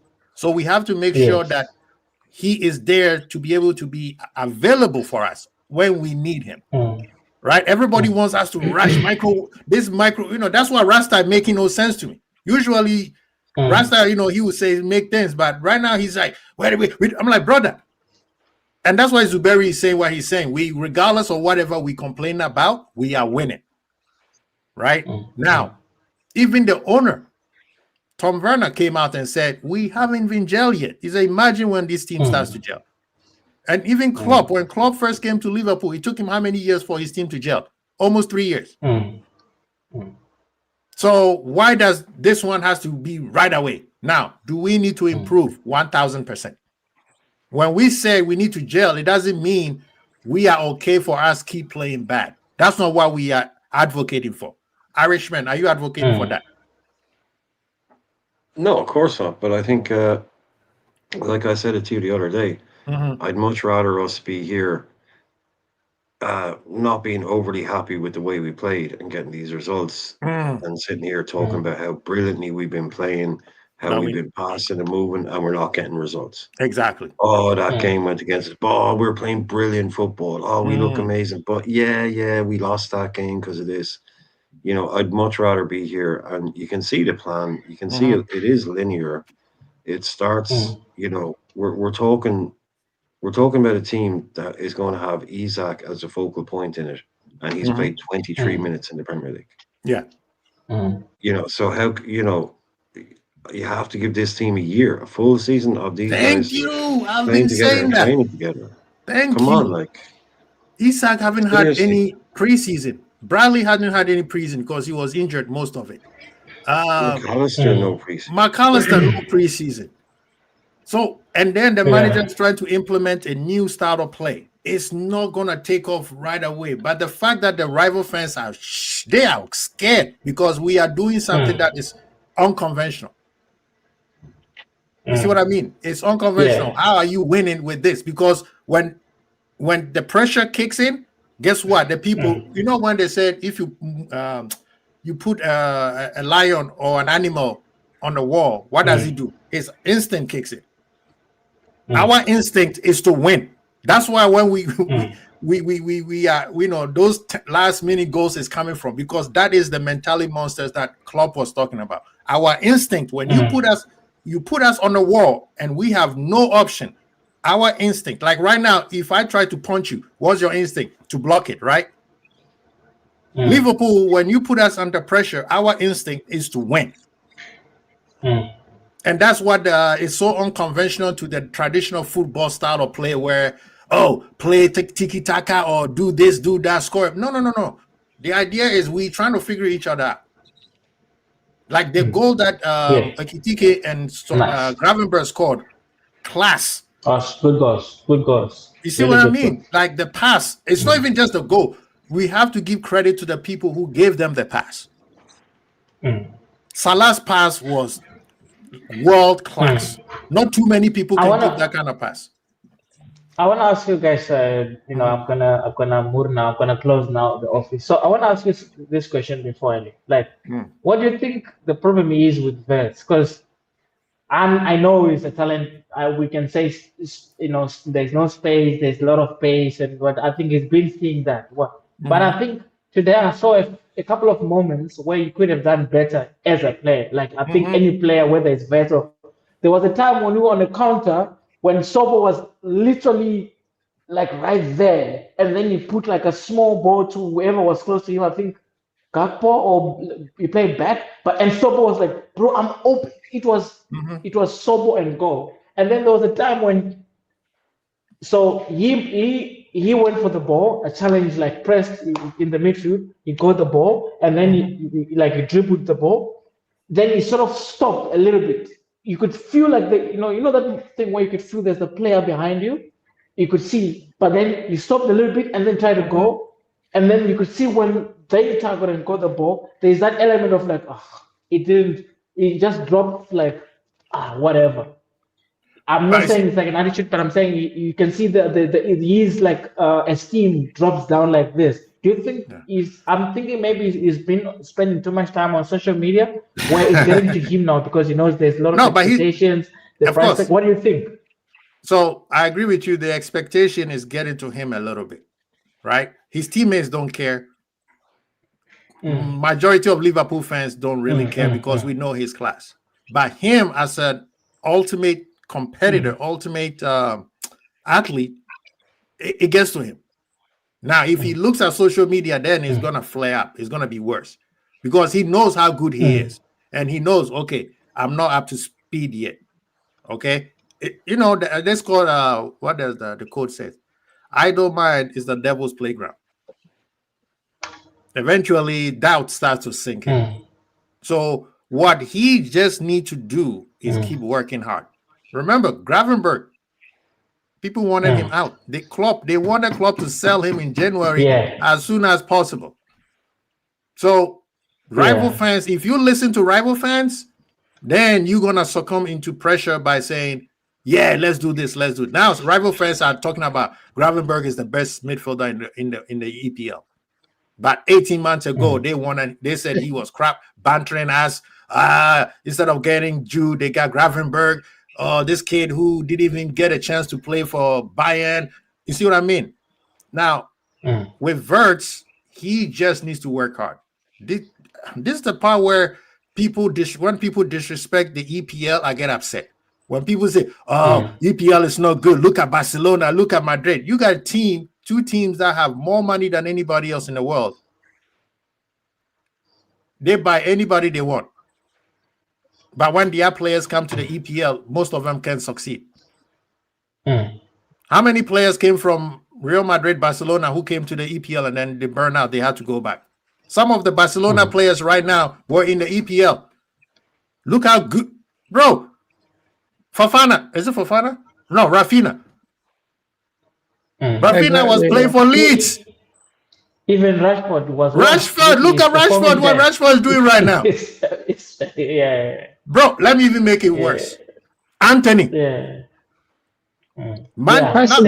Manchester United Anthony. Right now, they're naming fish and food and restaurants. You see what I mean? So you know what the problem is with Liverpool fans, yeah? And I'll still get back to the Wirtz thing. I think because we won the league last season, we are expecting so much of this team. I feel like if we had finished fourth last season, we all would be here and say, oh, Slot is good. And then if we start the season this way, everyone is going to go, oh, this man is doing excellently well. But he won the league last season, and now everyone expects him to go on to win 10-0 every match. Because, oh, you won the league, you bought decent players for big money, so you have to be winning 10-0. It doesn't work that way. And for Wirtz, one thing, and I followed him since he was at Leverkusen, when this guy came back from his injury, he was playing worse than this.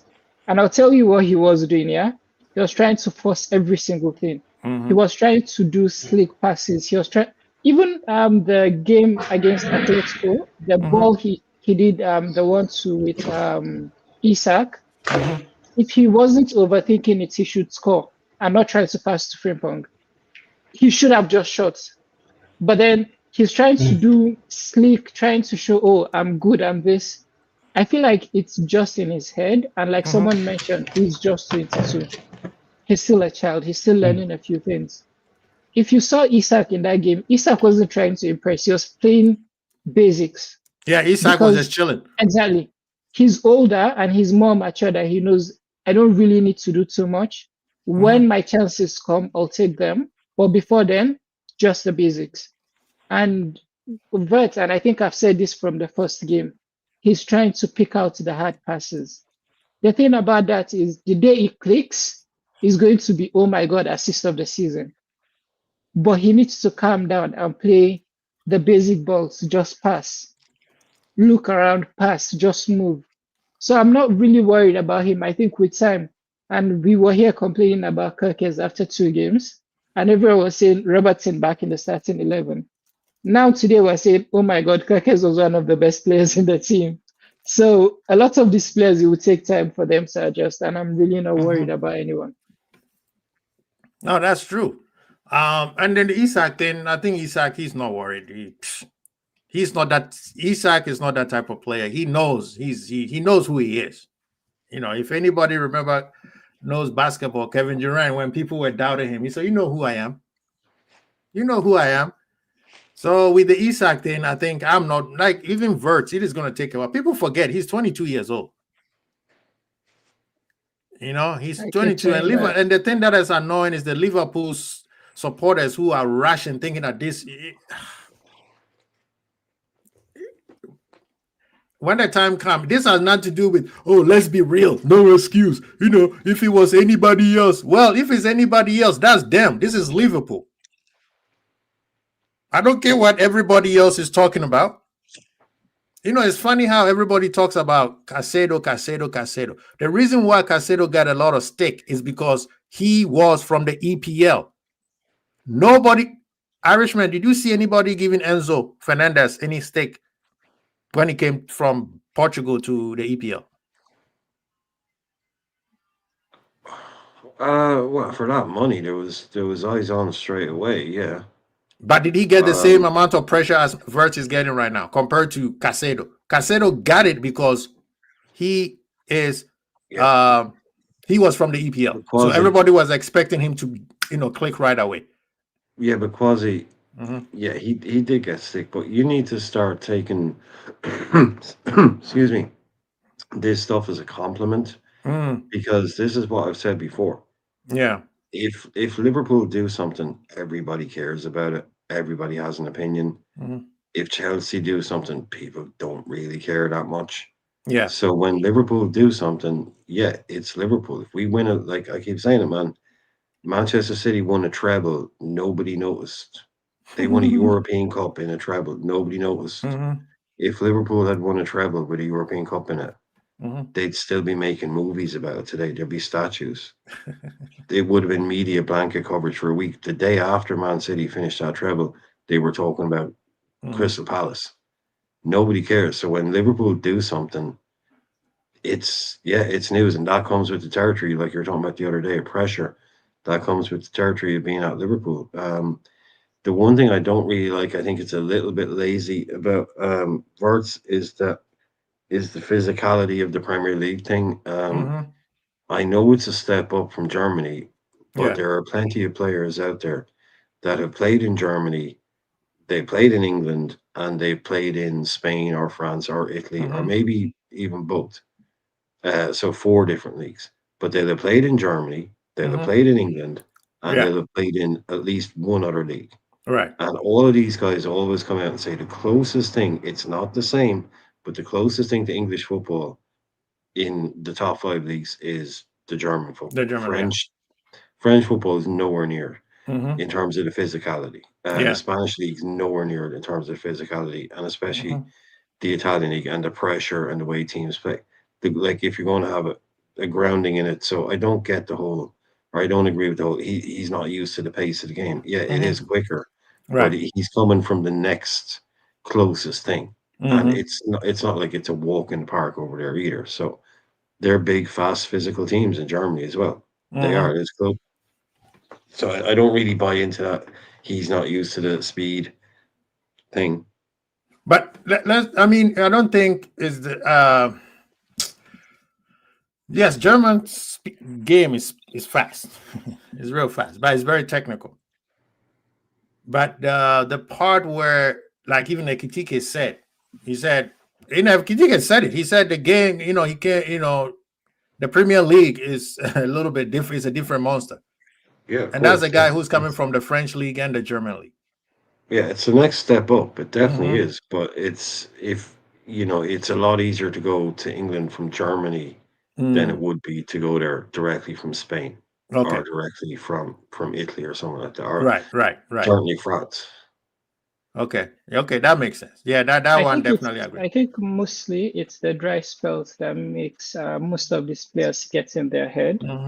Ekitike scoring in the Community Shield and then scoring in the first game of the season has made him feel, you know what, I can always score. And you can see it from the type of goals he scores where he doesn't look worried. He doesn't look like he's trying too hard. He's just being careful, just playing it. I think if Wirtz should score a goal or maybe get a couple of assists, he would calm down. And a lot of these players is the same thing. I think one thing that is killing the game these days, especially for me, is social media. I think most people online, we forget that these players actually also see what we say online, and it gets to them sometimes, especially for the younger players. It gets to them. They start overthinking everything when they're on the pitch.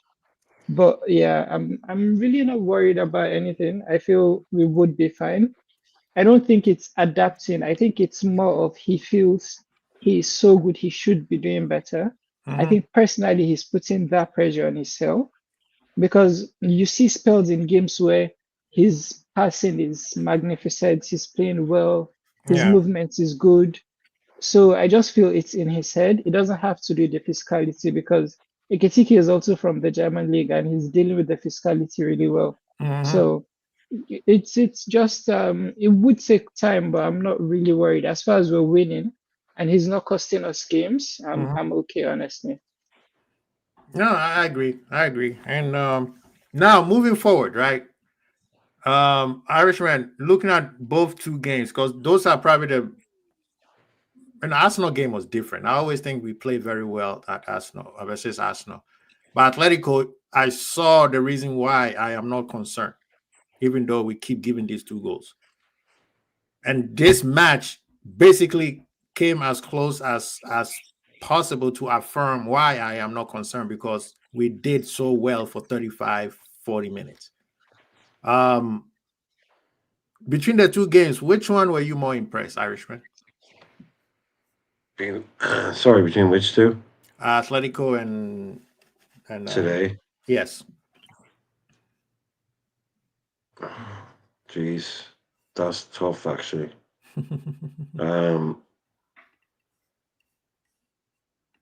I suppose a bit more today. Yeah, we're a little bit definitely more raggedy against Atletico, but they're better. But they were getting at us a bit more towards the end. But I kind of split it, kind of 50-50 almost. Yeah. Both home games, you see, we had home advantage in both of those games. So we shouldn't really be getting that nervous towards the end. So I don't think either, great performances, obviously the 5 out of 5, 6 out of 6. Yeah. But if you're asking someone to talk about a game, then we're going to end up talking about certain parts of it that weren't so good. Yeah. But jeez, man. Yeah, that is it. I'd just give it to just about today's performance. Yeah. Just about. I mean, Ahmed, what about you? I think, and I think I said it earlier, I said we had better concentration for a longer period in this match. The Atletico game, one thing I did like about it was defensively, as much as we did concede 2 goals, I think defensively we didn't really let them bother us as much. So for me personally, I just feel we are improving game by game. The only problem, and why most people are not seeing it, is the quality of teams we're playing. We're not playing Southampton and Burnley and Leeds. I think in most seasons, these are games, most of these games we've played, I think most of us would take a draw. The Arsenal game, I think, would 100% take a draw in most seasons. Atletico game, I think a draw would be fine. Looking at the other teams we have to play, I think Atletico will be one you feel. In the format, definitely, Ahmed. Sorry?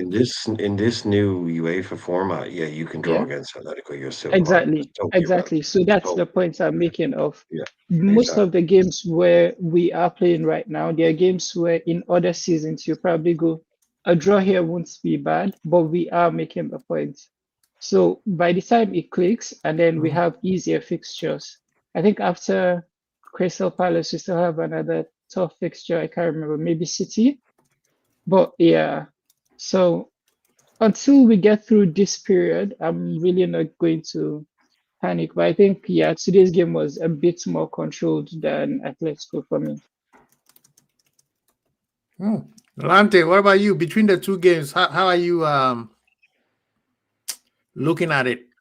Like how the performance wise, like you saw the little bit of pocket progress, right? People say I don't see it, but I can see it. Like when Isak, Salah, and Vert did the 1-2 pass to the, I mean, if that goal would have scored, Liverpool, the whole Liverpool would have caved. I don't care. I think if we could have lost the game, and all people talk about is that trio passes to the goal, but it wasn't meant to be. We have to wait. So between the games, what with me, I think today is the best game Liverpool are playing so far, which is exciting. Nice to entertaining, blah blah blah blah blah blah. Between the 2, how are you assessing both? Crazy. I think similar to you. I think we're still Moments FC at the moment. We still haven't seen that 90 minutes performance. And when I say 90 minutes performance, doesn't have to be perfect, but controlled from start to finish. Atletico. So I mean, yeah, I'll God. Yeah, I'll say today's probably our bestest performance. Atletico Madrid. I think people get confused with the shots on target as we 2-0 up, but that wasn't a fantastic performance. We got too relaxed, a bit lackadaisical, and Real Madrid, they might not have had created amount of chances, but you could see there was coming. There was last ditch defending, and obviously we got the last minute winner here again today. 45. That's our best 45, without a shadow of doubt. Yeah. That's the best 45. 45, 55 minutes is shadow of doubt, and then again when Everton score, then again we get a little bit lackadaisical. Let them come into the game, although Everton didn't really create much, but you just never know. You just never know. And we had one or two half chances. So yeah. So look, end of the day, it's we're not there yet, but it's getting there. And I'll just be interested to see what Slot does with words and does with things. Because in my head, there's no proof for me to do it. I'm ahead. This game, I actually thought Roy should start on the bench. And he did. Yeah, I was thinking the same way. I was thinking that. Yeah. I thought he just needs a timeout. It's just he's done all right. It's just for this game, and so I'm glad with that. But I want to see Salah, and again, I want to see Mo at some point rested at some point. Exactly. I don't care whether he's fit or not. But even before African nations or after, I just think we need to trust this squad. And people are saying that. Say that again. We need to trust this squad. What is the point? Like people saying, whoever goes in the right, whether you put Sobo in the right, he covers a game, or Chiesa, who I think, in my personal opinion, I think he could do 90 minutes. But again, you can't. It's hard to judge when he's not getting the chances. So the squad needs to be used. Yeah. But what I will say is to Slot is that he's, one thing, whether we disagree with Slot things and he's not a perfect manager, one thing I will always give him credit, he changes things. And to be a world-class manager, you need to adapt and change things. And he doesn't rest on his laurels, regardless of whether he gets it right or gets it wrong. And that's one thing I respect. That's one thing I respect with Slot. So look, 5 out of 5. There's still more to come. I just can't wait for Isak to start getting into it. You can just see the touches, Atletico Madrid, and today you can see when he's fully fit. You can see what's going to happen. You can see the world trembling with Isak. I really can't wait. Man. People are scared. Yeah, but you know that I'm gonna say some asinine stuff. I will play Verse against Southampton. Fair enough. I will play him first half. Let him play. He's at home, right? Yeah. I will play him and say, go ball out for 45 minutes. And the next game is at Crystal Palace. Do you really need Verse? No. Not going to stop. That's what I'm saying. Play him because he needs to get it. He needs to understand. It's just confidence right now. Right now, it's just playing his head. He is going to start regardless any game that the manager wants. But I will play him. As a matter of fact, I will start Isak. 45 minutes. Isak, go get some running. Just go get a run. Just get a run. And then, as well, shoot, if anything, I'll even play you 30 minutes. Go get a run, sweat out competition because it makes you better. But I understand the trainers know more than me. By me being a fan, I will start, what's the name? Verts. I would say go him and McAllister. Van Dijk will not suit up. Konate will suit up. Szoboszlai will not suit up. Salah will not suit up. Frimpong and Bradley needs to be there. Robo will be there. Let Kerkers take a break. Alisson don't even suit up. Kerkers sit on the bench. Gakpo take a break. You see what I mean? That would be me. I don't know about you guys. What do you guys think about that? He's already said that the boys that have all played 90 won't be there. He said that's not going to happen. He named there was Grav, Ibu, PVD. I'm trying to look for it now. The ones he Mo. said. Mo. Mo, obviously, yeah. Anybody that's done 90 minutes so far in all the games, they definitely won't play. So, yeah, the squad will be used. Of course, the squad will definitely be used. But I mean, again, you don't really have an obvious option behind Mo just for the sake of it. I mean, Chiesa. I mean, with all the best will in the world, excuse me, the guy can't even get into the squad today when he's fit. So I don't see him taking Salah's place anytime quickly. You know, if it does happen, it'll be in the cup game. But yeah, Salah is probably going to hold that place for as long as he's fit, because that's just what we do. That's what he does, and until he leaves, I think that's always going to be the scenario there, really. Kays is left out of the Champions League. He's left out of this game today. So as long as Mo is fit, I can see Mo starting 35 Premier League games this year. I can still see him doing it. What we need more of is him being taken off after an hour. That's what we probably need more of. That's what you're more likely to see more of. But we'd never even, that's one thing, we never even see that. Like, Mo doesn't just play every game. He plays 90 minutes in every single game. Never gets taken off. So we need to start changing that a little bit at least, and then fully go into not starting him. But yeah, it's like every manager comes in and says it. It's not just us as fans. Every manager who's always had the team has said, we fully agree with people that we need this and this, but these people have a massive Mo Salah-shaped problem in front of them. Because this guy, not only does he stay fit, he keeps delivering. So no manager in their right mind is going to drop him.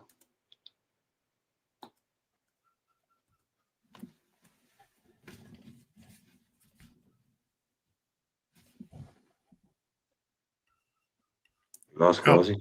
I'm here. I thought that Nalante I thought that Ahmed was gonna say something, but I know Ahmed is watching the game. Stop watching the game, man. No, but I was waiting for him to finish. But yeah, I think as much as we don't want to say it, I think Salah is part of our problem. I think without Salah, and this is for me personally, I think without Salah, I think our game would be more fluent. I don't care who we bring in there, but it would be a whole lot better. And we saw that with Mane leaving, and the left wing kind of is a whole lot better until Diaz left. But when we had Diaz and Cody, it was a whole lot better, because now they're not just trying to score goals, and we could kind of switch between them. Some matches it's Cody, some it's Diaz. But with Salah, like everyone has been saying, he needs the bench sometimes, honestly. And I don't know why maybe because, like Irishman said, he's too good to be dropped.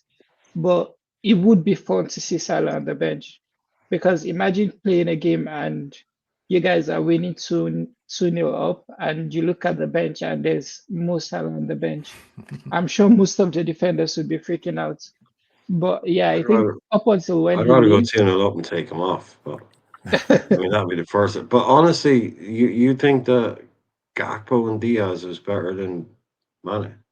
That combination? No, I don't. No. Not better. No, not like better. But I'm saying, who said that? It gave us the flexibility of having to change. Go to church based on.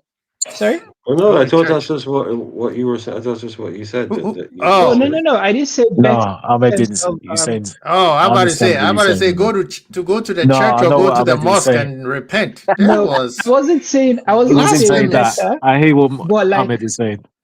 Exactly, because you see with Salah now, everyone knows what Salah is playing. And when we had Mane, it was the same thing. When Mane left, the left wing is more of a problem for defenders to face, because you're not sure, is he Diaz starting? Is he Cody starting? Diaz is a bit fast and skillful. Cody just wants to score. So we had a little bit of switch whatever we want to do. And if Salah goes, even if we're bringing Olise, I don't think Olise would be the only person playing right wing. I think Olise would get the bench sometimes. So, you know, I didn't say that. Everyone calm down. I didn't say they were better than Mane. I think Mane was an elite version of Cody. I think Mane, 100%. you know, Mane was like everybody talks about it now. Like Mane would always be.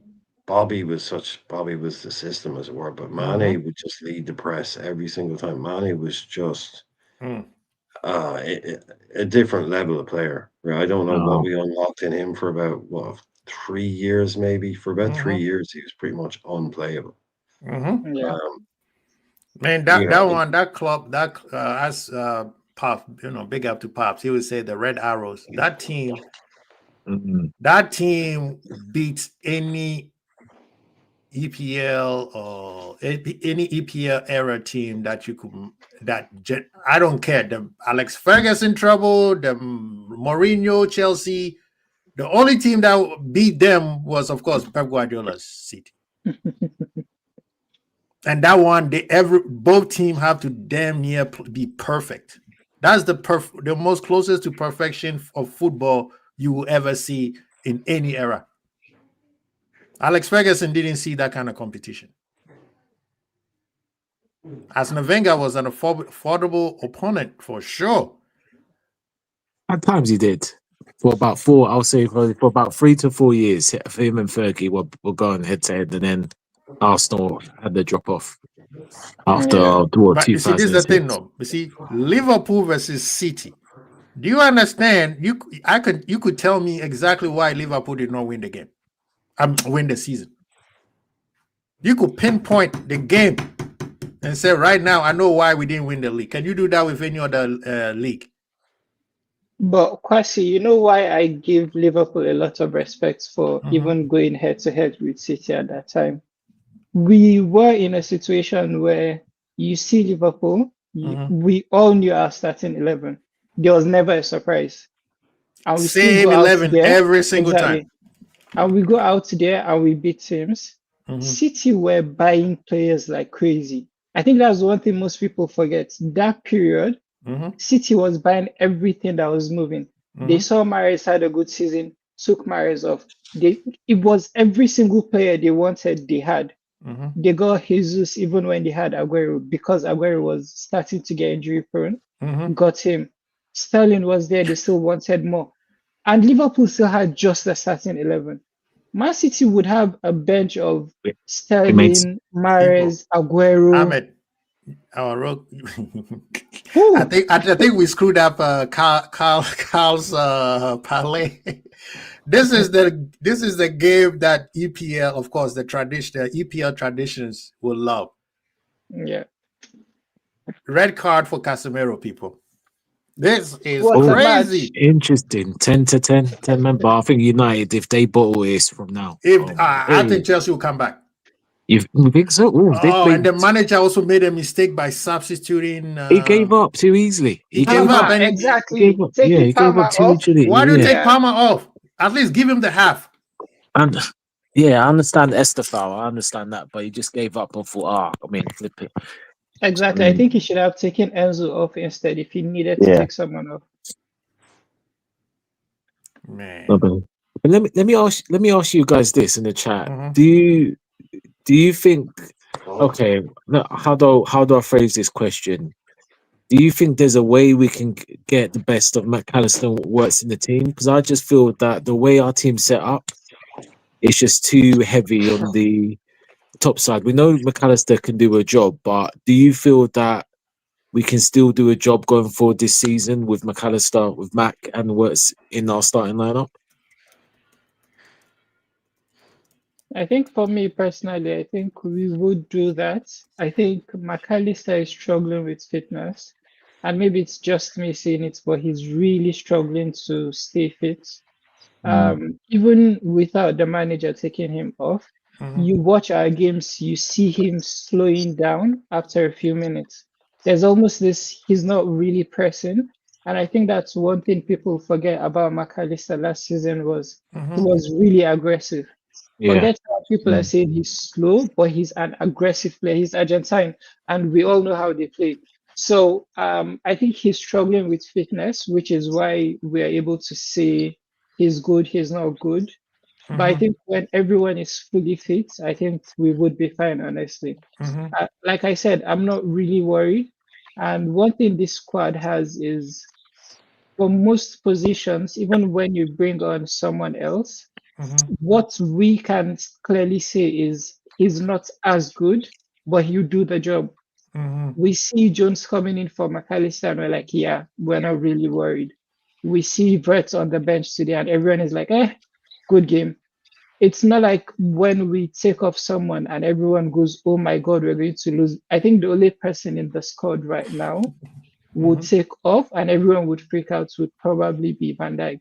I think aside him, I don't think there's anyone personally out here on the bench and flinch, honestly. Even if I see Alisson on the bench, I'm really not freaking out. No, I'm being serious. I watched Mamadashvili last season after we signed him and he went back on loan. And I think he's on level with Kelleher, even a bit better. And I think he. not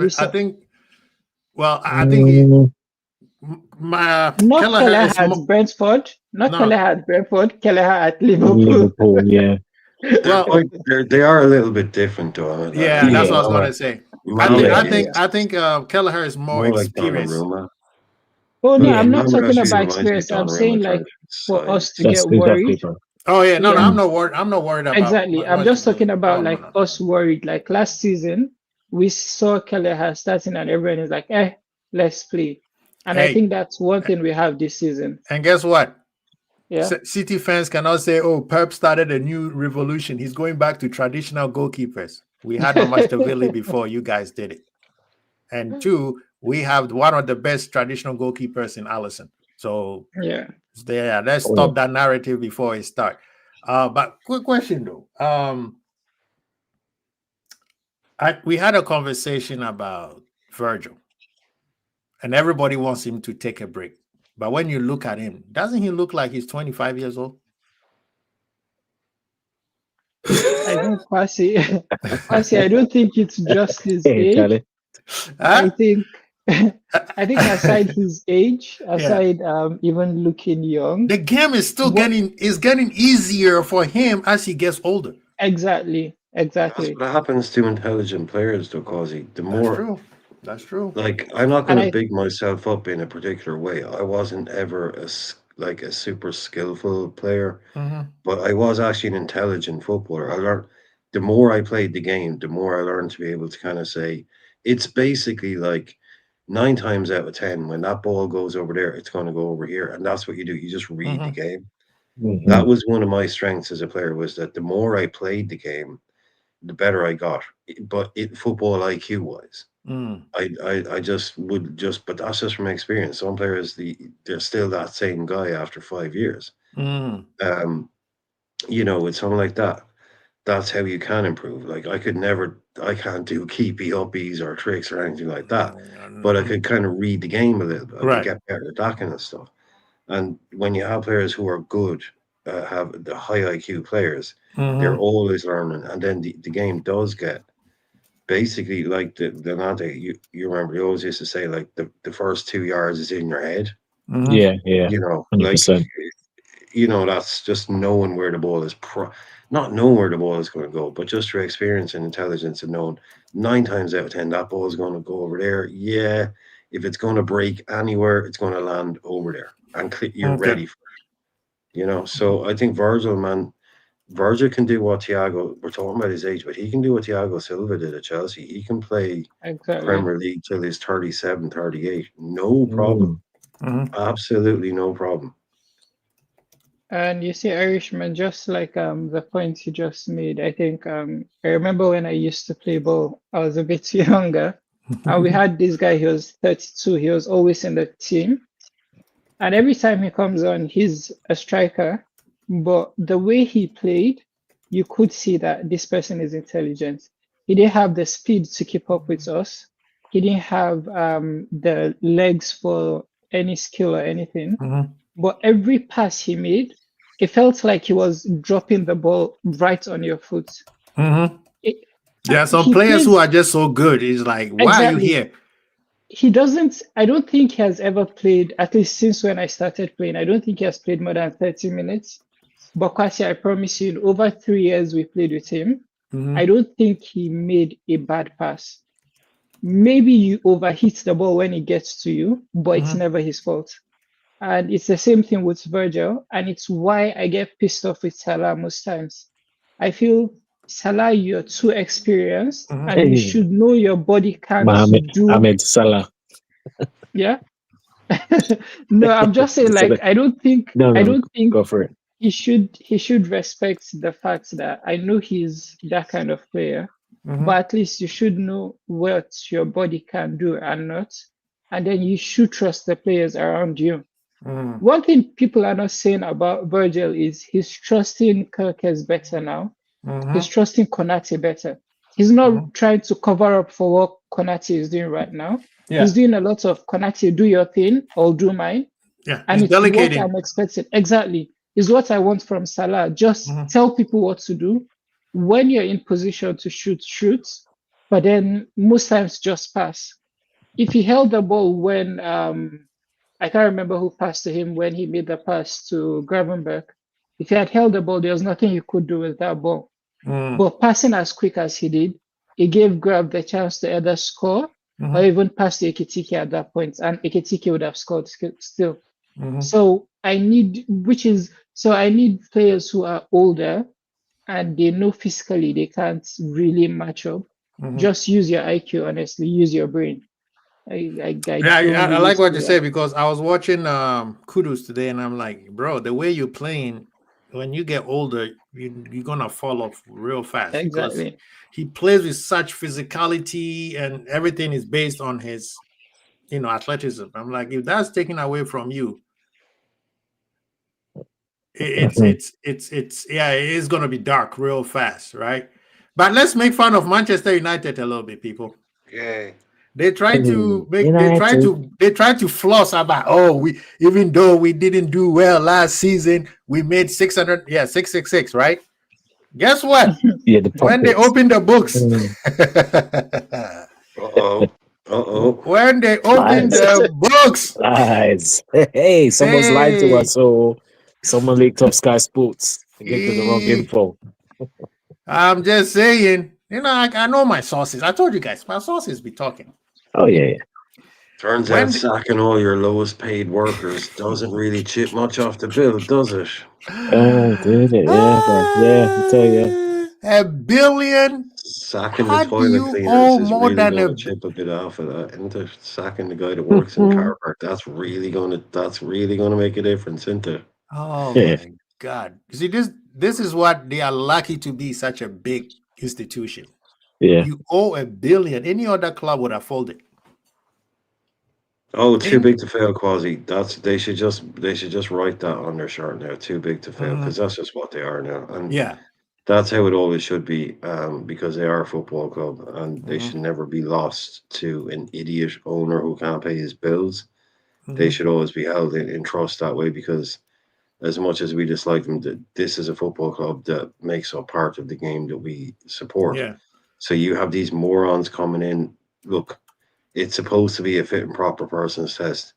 I think there should be some version of something where if an owner wants to come and say, I want to spend 300 million, it's like, okay, well, there's a bank account over there. You have to put 300 million in that bank account. You have to be able to basically cover yourself. And that's what they're supposed to be able to do, is say, I have X amount of money in the bank. That's how you get elected in Spain. If you want to be anybody, like in Madrid, can be a member. If you want to be president, you have to have been a member for at least, I think, 15 years. But you also have to be able to put, I think it's somewhere between, it used to be like 50 million, it might be more than 200 million now. You have to be able to put 200 million pounds independent surety into an account that says, if everything goes to shit, that money is there. You can't have these cowboys, man, riding in and saying, oh shit, sorry, didn't work out, got to close your 150-year-old football club. That's basically one of the only things in your town. that's left, you know, one of the only community assets, one of the only things people have work for. Sorry, I'm this guy from Malaysia. Sorry, dude, I messed it up. Club's gone. Can't have that. You just can't have them. And so that's why these clubs will never fail. And he knows it. He can come in there and do anything he wants. And the money will just keep pumping it because it's Manchester United. I mean, they are still on the stock market, so they could, if they need to raise funds, they can, but it'll come at a cost, which that means they have to basically do what Barcelona, they'll sell every asset they have, any rights, that is. And eventually, basically, the club is there, but it's just you don't own it. You just basically, it's just a shell. It's like having a Lamborghini shell car sitting there, but the engine is a Volkswagen. You know what I mean? That's Would where you do the 50+1? Well, I know it's never going to happen in England. I know it's never going to happen. But do you think the 50+1 like they do in Spain?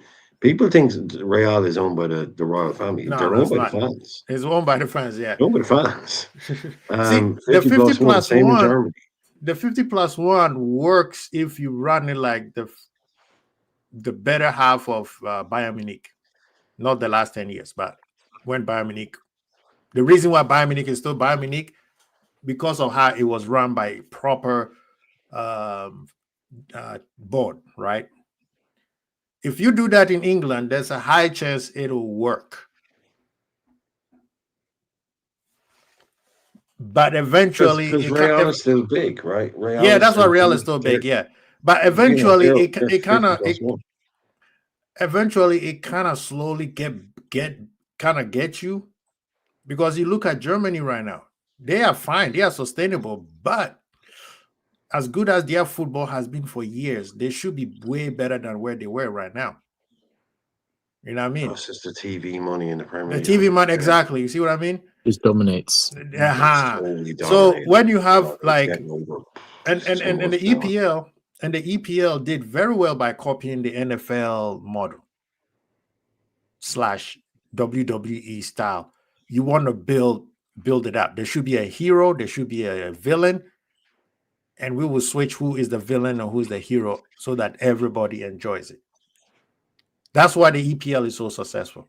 Right now, Liverpool was the babyface assassin. Now we are leaning towards being the heel because we spend so much money. Well, let's not suggest it's scripted like WWE is. No, I don't want to say it's scripted, but the way the PR is, because listen to you see, this is the part where you have to credit, as much as I don't like them, but you have to credit the media. They know what they're doing, right? They know when to gang on you, they know when to love you, because it sells. We're gonna raise you up and then we're gonna drop you like a bad habit, because guess what? That's how it sells, and they go in circles, right? And for an institution like Manchester United and Liverpool, they are the easiest ones. Now, if Manchester United had done what they're supposed to do and taken care of business, trust me, the EPL would have been way higher than where it is right now, because you have Liverpool at its ascendancy and Manchester United as ascendancy. That's basically equivalent of Barcelona and Real Madrid at their pump. But because I don't think in any of the history of the English football, we've never seen both teams at their pump at the same time. They will wonder. Can you imagine Liverpool? I mean, Man U was where City is right now, and Liverpool was where they are right now. Do you think that rivalry game? God. Oh Jesus. my Lord! No. Oh, Yeah. That TV, they would have. I'm telling you, they will be getting close to Euro numbers. If Man U were basically, like you were saying, at least or at most 3 points worse than us, if they were our mega super absolute title favorites along with us, can you imagine what YouTube would be like? Oh my God, the fan base! Like, do you know how many teams would lose fan base? Explosion. All those plastic fans. Yeah. Look what they're like now. They're losing their minds because we're good. Can you imagine what it'd be like if they were good? Yeah. Hater-ons, you know. Come on. I It'll be promise amped you up. that we would have seen the next evolution of football entertainment as Messi, Ronaldo was for Barcelona and Real Madrid. Because But you're right, Quasi, what you said. We have actually if not never, basically been at our peak at the same time. No. There's Never. always We had one time with one is Rafa. going up, one is going down. It's like we see you passing by. We're like, hey, I'll see you later. Yeah, we've never gone toe to toe with United for 5 years in a row. Like you're saying, No. with the City thing. That's never happened. In the 80s, it was basically Everton. Yeah. Yeah. You know, so that was Everything, kind of Arsenal. At the end, Arsenal. Yeah. bits and pieces. Yeah, bits and pieces. And then when they were doing their stuff, we were finishing fourth and fifth. Nowhere near to be found. You know, but yeah, it's only that Rafa year, and that was we finished 3 points behind them, I think, in 09. And that was the famous, the facts year.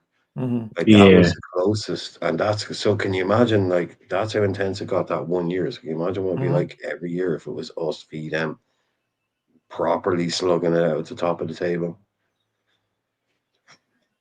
Man, that's crazy. But Yeah, I think for now, ahead, it's going to be a challenge for United to catch up with us. Oh, yeah. Because I feel the way we are and the way the team is being run, I think we'll be here for another 10, 15 years, honestly. I think we would be at the top for a long time. Because they're not doing anything stupid. And if you look through our squad, and just like Slot said the other day, that if we were to sell players, we also would sell Szoboszlai for 100 million, and it's true. You have people like Maka, who we bought for 35. I think right now he's close to 110. Exactly. Look at Grav, close to that figure also. And even for Mo Salah at his age, I think we should still be able to get 50 million if he's going to Saudi. No, we're gonna get at least 80 from Saudi. Exactly. So if you look through the squad, there are just a few. I think the club is so well run, and I don't think most people understand how good that is, honestly. Oh, we're built on concrete, lads. Man United are built on quicksand. M&M's. I don't M&M's and dreams or something. I don't know what it is. Our team is so wrong. No, Man U is like Man U fans are like the Matrix. They are plugged into the Matrix and they think they are back to where they was the Frankie years, not knowing that the whole world is going around there.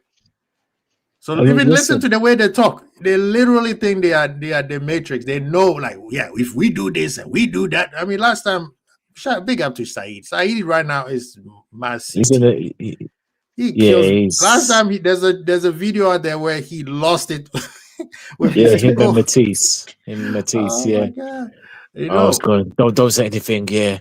Oh, we've done it. Oh. What's going on, Saeed? Saeed, where are you? Saeed. Oh, you done it again, Matisse. Yeah. Listen, right now, Man United are talking more about us than them. That just says it. You know what I mean? The main content creators every game. Talking about unstoppable. They're inevitable. It's funny. It's hilarious. Oh, guys, I've just watched it again. Liverpool again, inevitable. VVD, Isak. Bro, they can't even talk about the whole club. I mean, can you imagine that? Oh, man. Imagine us and Liverpool fans talking. Yeah. What is it to say? What's the only thing worse than being talked about? Not being talked about. Yeah. Everyone is talking about us. Why? Because we are what we are. We're back. We're what they always feared we would be. And then we won a title, and they were like, "Okay, look, it's just a thing. It happened, It's everyone. City will be back." And then they're like, "Hang on, they did what? Oh, they signed Wirtz. Oh, that won't work. Oh, what? They signed Isak. Oh, right." And they can't process it now. It's what they always feared was a well-run Liverpool with money to spend. Yeah, that's what the EPL didn't want. That's what the EPL didn't want. But it was coming. They've always said, I've said this for a time, FSG have always had money. They've just chose not to spend it. Yep.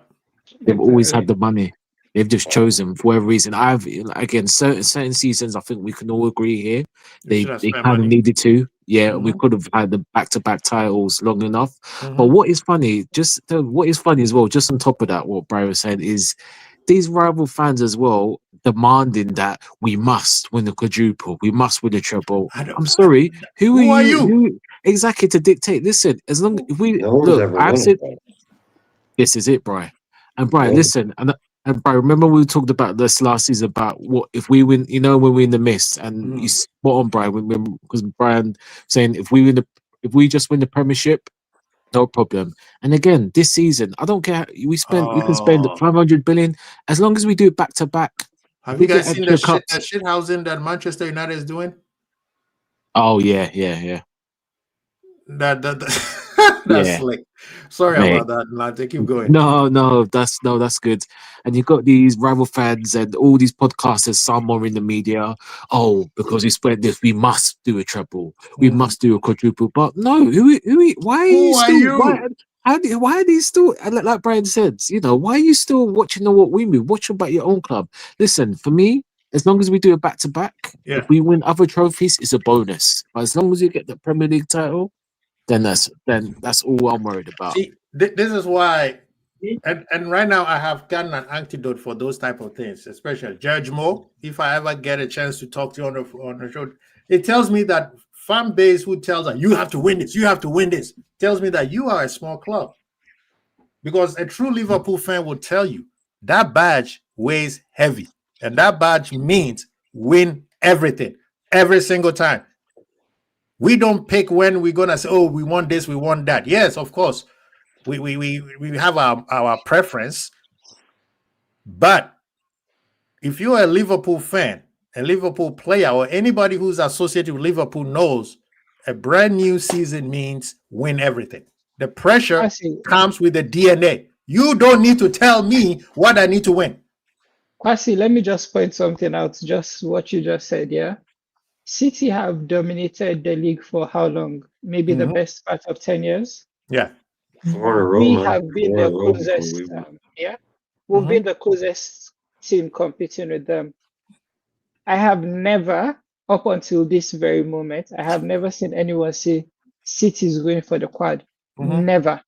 Even when they were dominating, no one says, "Oh, City is going for the quad." But every season when Liverpool starts playing well, everyone is saying, "Oh, they have to win the quad." And I'm like, yeah, but City are dominating everywhere. Why is no one saying they should just win the league, maybe the Champions League. That's it. So it's just Liverpool, and I think even for us as fans, we expect it. And like you said, I don't expect anyone else to have to tell me that we need to win everything. But just bringing us back to Liverpool, yeah, I just saw a stat on Twitter where he said we have the best XG conceded of this season in the league. We've conceded 5 goals and we have the best XG. Do you know how crazy that is? So for everyone saying, "Oh, we're playing so bad," Arsenal has a worse XG and they've conceded 1 goal. So it shows you how much of our goals are not clear-cut chances. They are out of, like, the goal we considered today. I don't think any team is saving that. Maybe they might defend better, but if he gets that shot, is going in. I don't think it matters. Oh no, it was a good strike. Against. Exactly. So most of the goals we've considered, they've not really been crazy goals. Like, come on. But yeah. Yeah. Anyway, gents, thank you so much for joining me, man. I really appreciate everybody who took their time to come in and join us. Liverpool is 5-5, 1+1. You know, we fly high, one game at a time, one training day at a time. One day it's gonna gel, and people are gonna be like, "What is this?" And we told some of you guys, same thing we were telling y'all, Isak is coming to Liverpool. You guys said no. And it's funny, it's always the same people who always are against any progress that we want to make are the ones who keep complaining the most. When we say we want Isak, they're like, "Nah, we never get Isak, we never get Verts. Liverpool never do this, Liverpool never do that." Now they want us to just snap our, Liverpool to snap their fingers, and the players are playing like Pep Guardiola's Barcelona. It amazes me. Don't work like that. You see what I mean? And the more people talk, the more people. I mean, yes, you could say we are not playing well. Everybody agrees that. But if you are just saying it just because you want to be sound like, oh yeah, I don't give excuses, tells me you don't know anything about football. Get off that EA Sports and go outside. Yeah, Thank Quasi, you, you said it, MK. man. We ain't buying. We didn't spend 450 million quid this year to win the league or to win the treble or the WAD next season. That's not what it was done for. Okay, so you don't want to win anything. Look, I want us to win the league because it's the league. Yeah. It's over 38 games. It used to be the benchmark. It's not anymore for a lot of people. I get that. For me, it's the benchmark, right? Why? Because everything else is a cup competition. Yeah. And in a cup competition, you can get a penalty, you can get a dodgy goal, you can make a mistake, and bang, you're out. You're knocked out of that cup competition. So I just want us to give our best in all those competitions. If again, like PSG goes to penalties, if you get knocked out, it's a cup competition. It can happen. But over 38 games in the league, yeah. But this team is being built to win multiple trophies over the next 5, 6, 7, 8 years. None of this, you got that team now, you have to win tomorrow. No, we don't. But guess what? We're going to still be winning in 5, 6, 7 years with this team. The basis of this team and adding to it from, if you look at this team, we said it earlier on, imagine in 2 years' time, we have a midfield with Wharton, Gravenberch, Wirtz, a front three with Rio, Isaac, and Elise. That's what you have to think about where we're going to be going. This is where we're going to be going. This is where we need to be going. In 2 years' time, Mac might be playing for Madrid. We have Wharton, and we have Wirtz, and we have Gravenberch, we have Elise, we have Rio because he's stepped into the team. Isaac, all these kind of things. This is where we need to be going. Man. Scary for the rivals. It's not built to win tomorrow. It's built to win continuously. And that's the thing. What's the name? Slot is just jumped ahead of the queue way too fast. He winning the league gives him time to build. That wasn't the plan. That was not in his job. That was not part of the plan. The idea was to stabilize the club, get us to be competitive, be attractive, because we lost a big time manager. Let everybody see you as you are somebody who can compete. No chance the management said you need to win a league first season. No chance that was said. And this brother went in. I mean, they were going to back him regardless. This thing they did this year was going to happen. Yeah. But they just rewarded him for the great job he did. And it's just a beautiful thing. So right now, Liverpool fans, just chillax. It'll come a time where our football will probably be one of the greatest the world has ever seen. It will happen. I believe so. Rival fans will give us the credit the same way they don't want to say that Virgil is the best defender in the EPL era. Same, exactly. He is. And then I mean, every day he proves it. Like, shout out to Richard Dunn. One of your favorites, bro. Yeah. Oh, Richard Dunn. The Honey Monster. Old school. As we used to call him, the Honey Monster. Yeah, old school. So you as a Liverpool fan should not be listening to rival fan. They're doing what rivals supposed to do.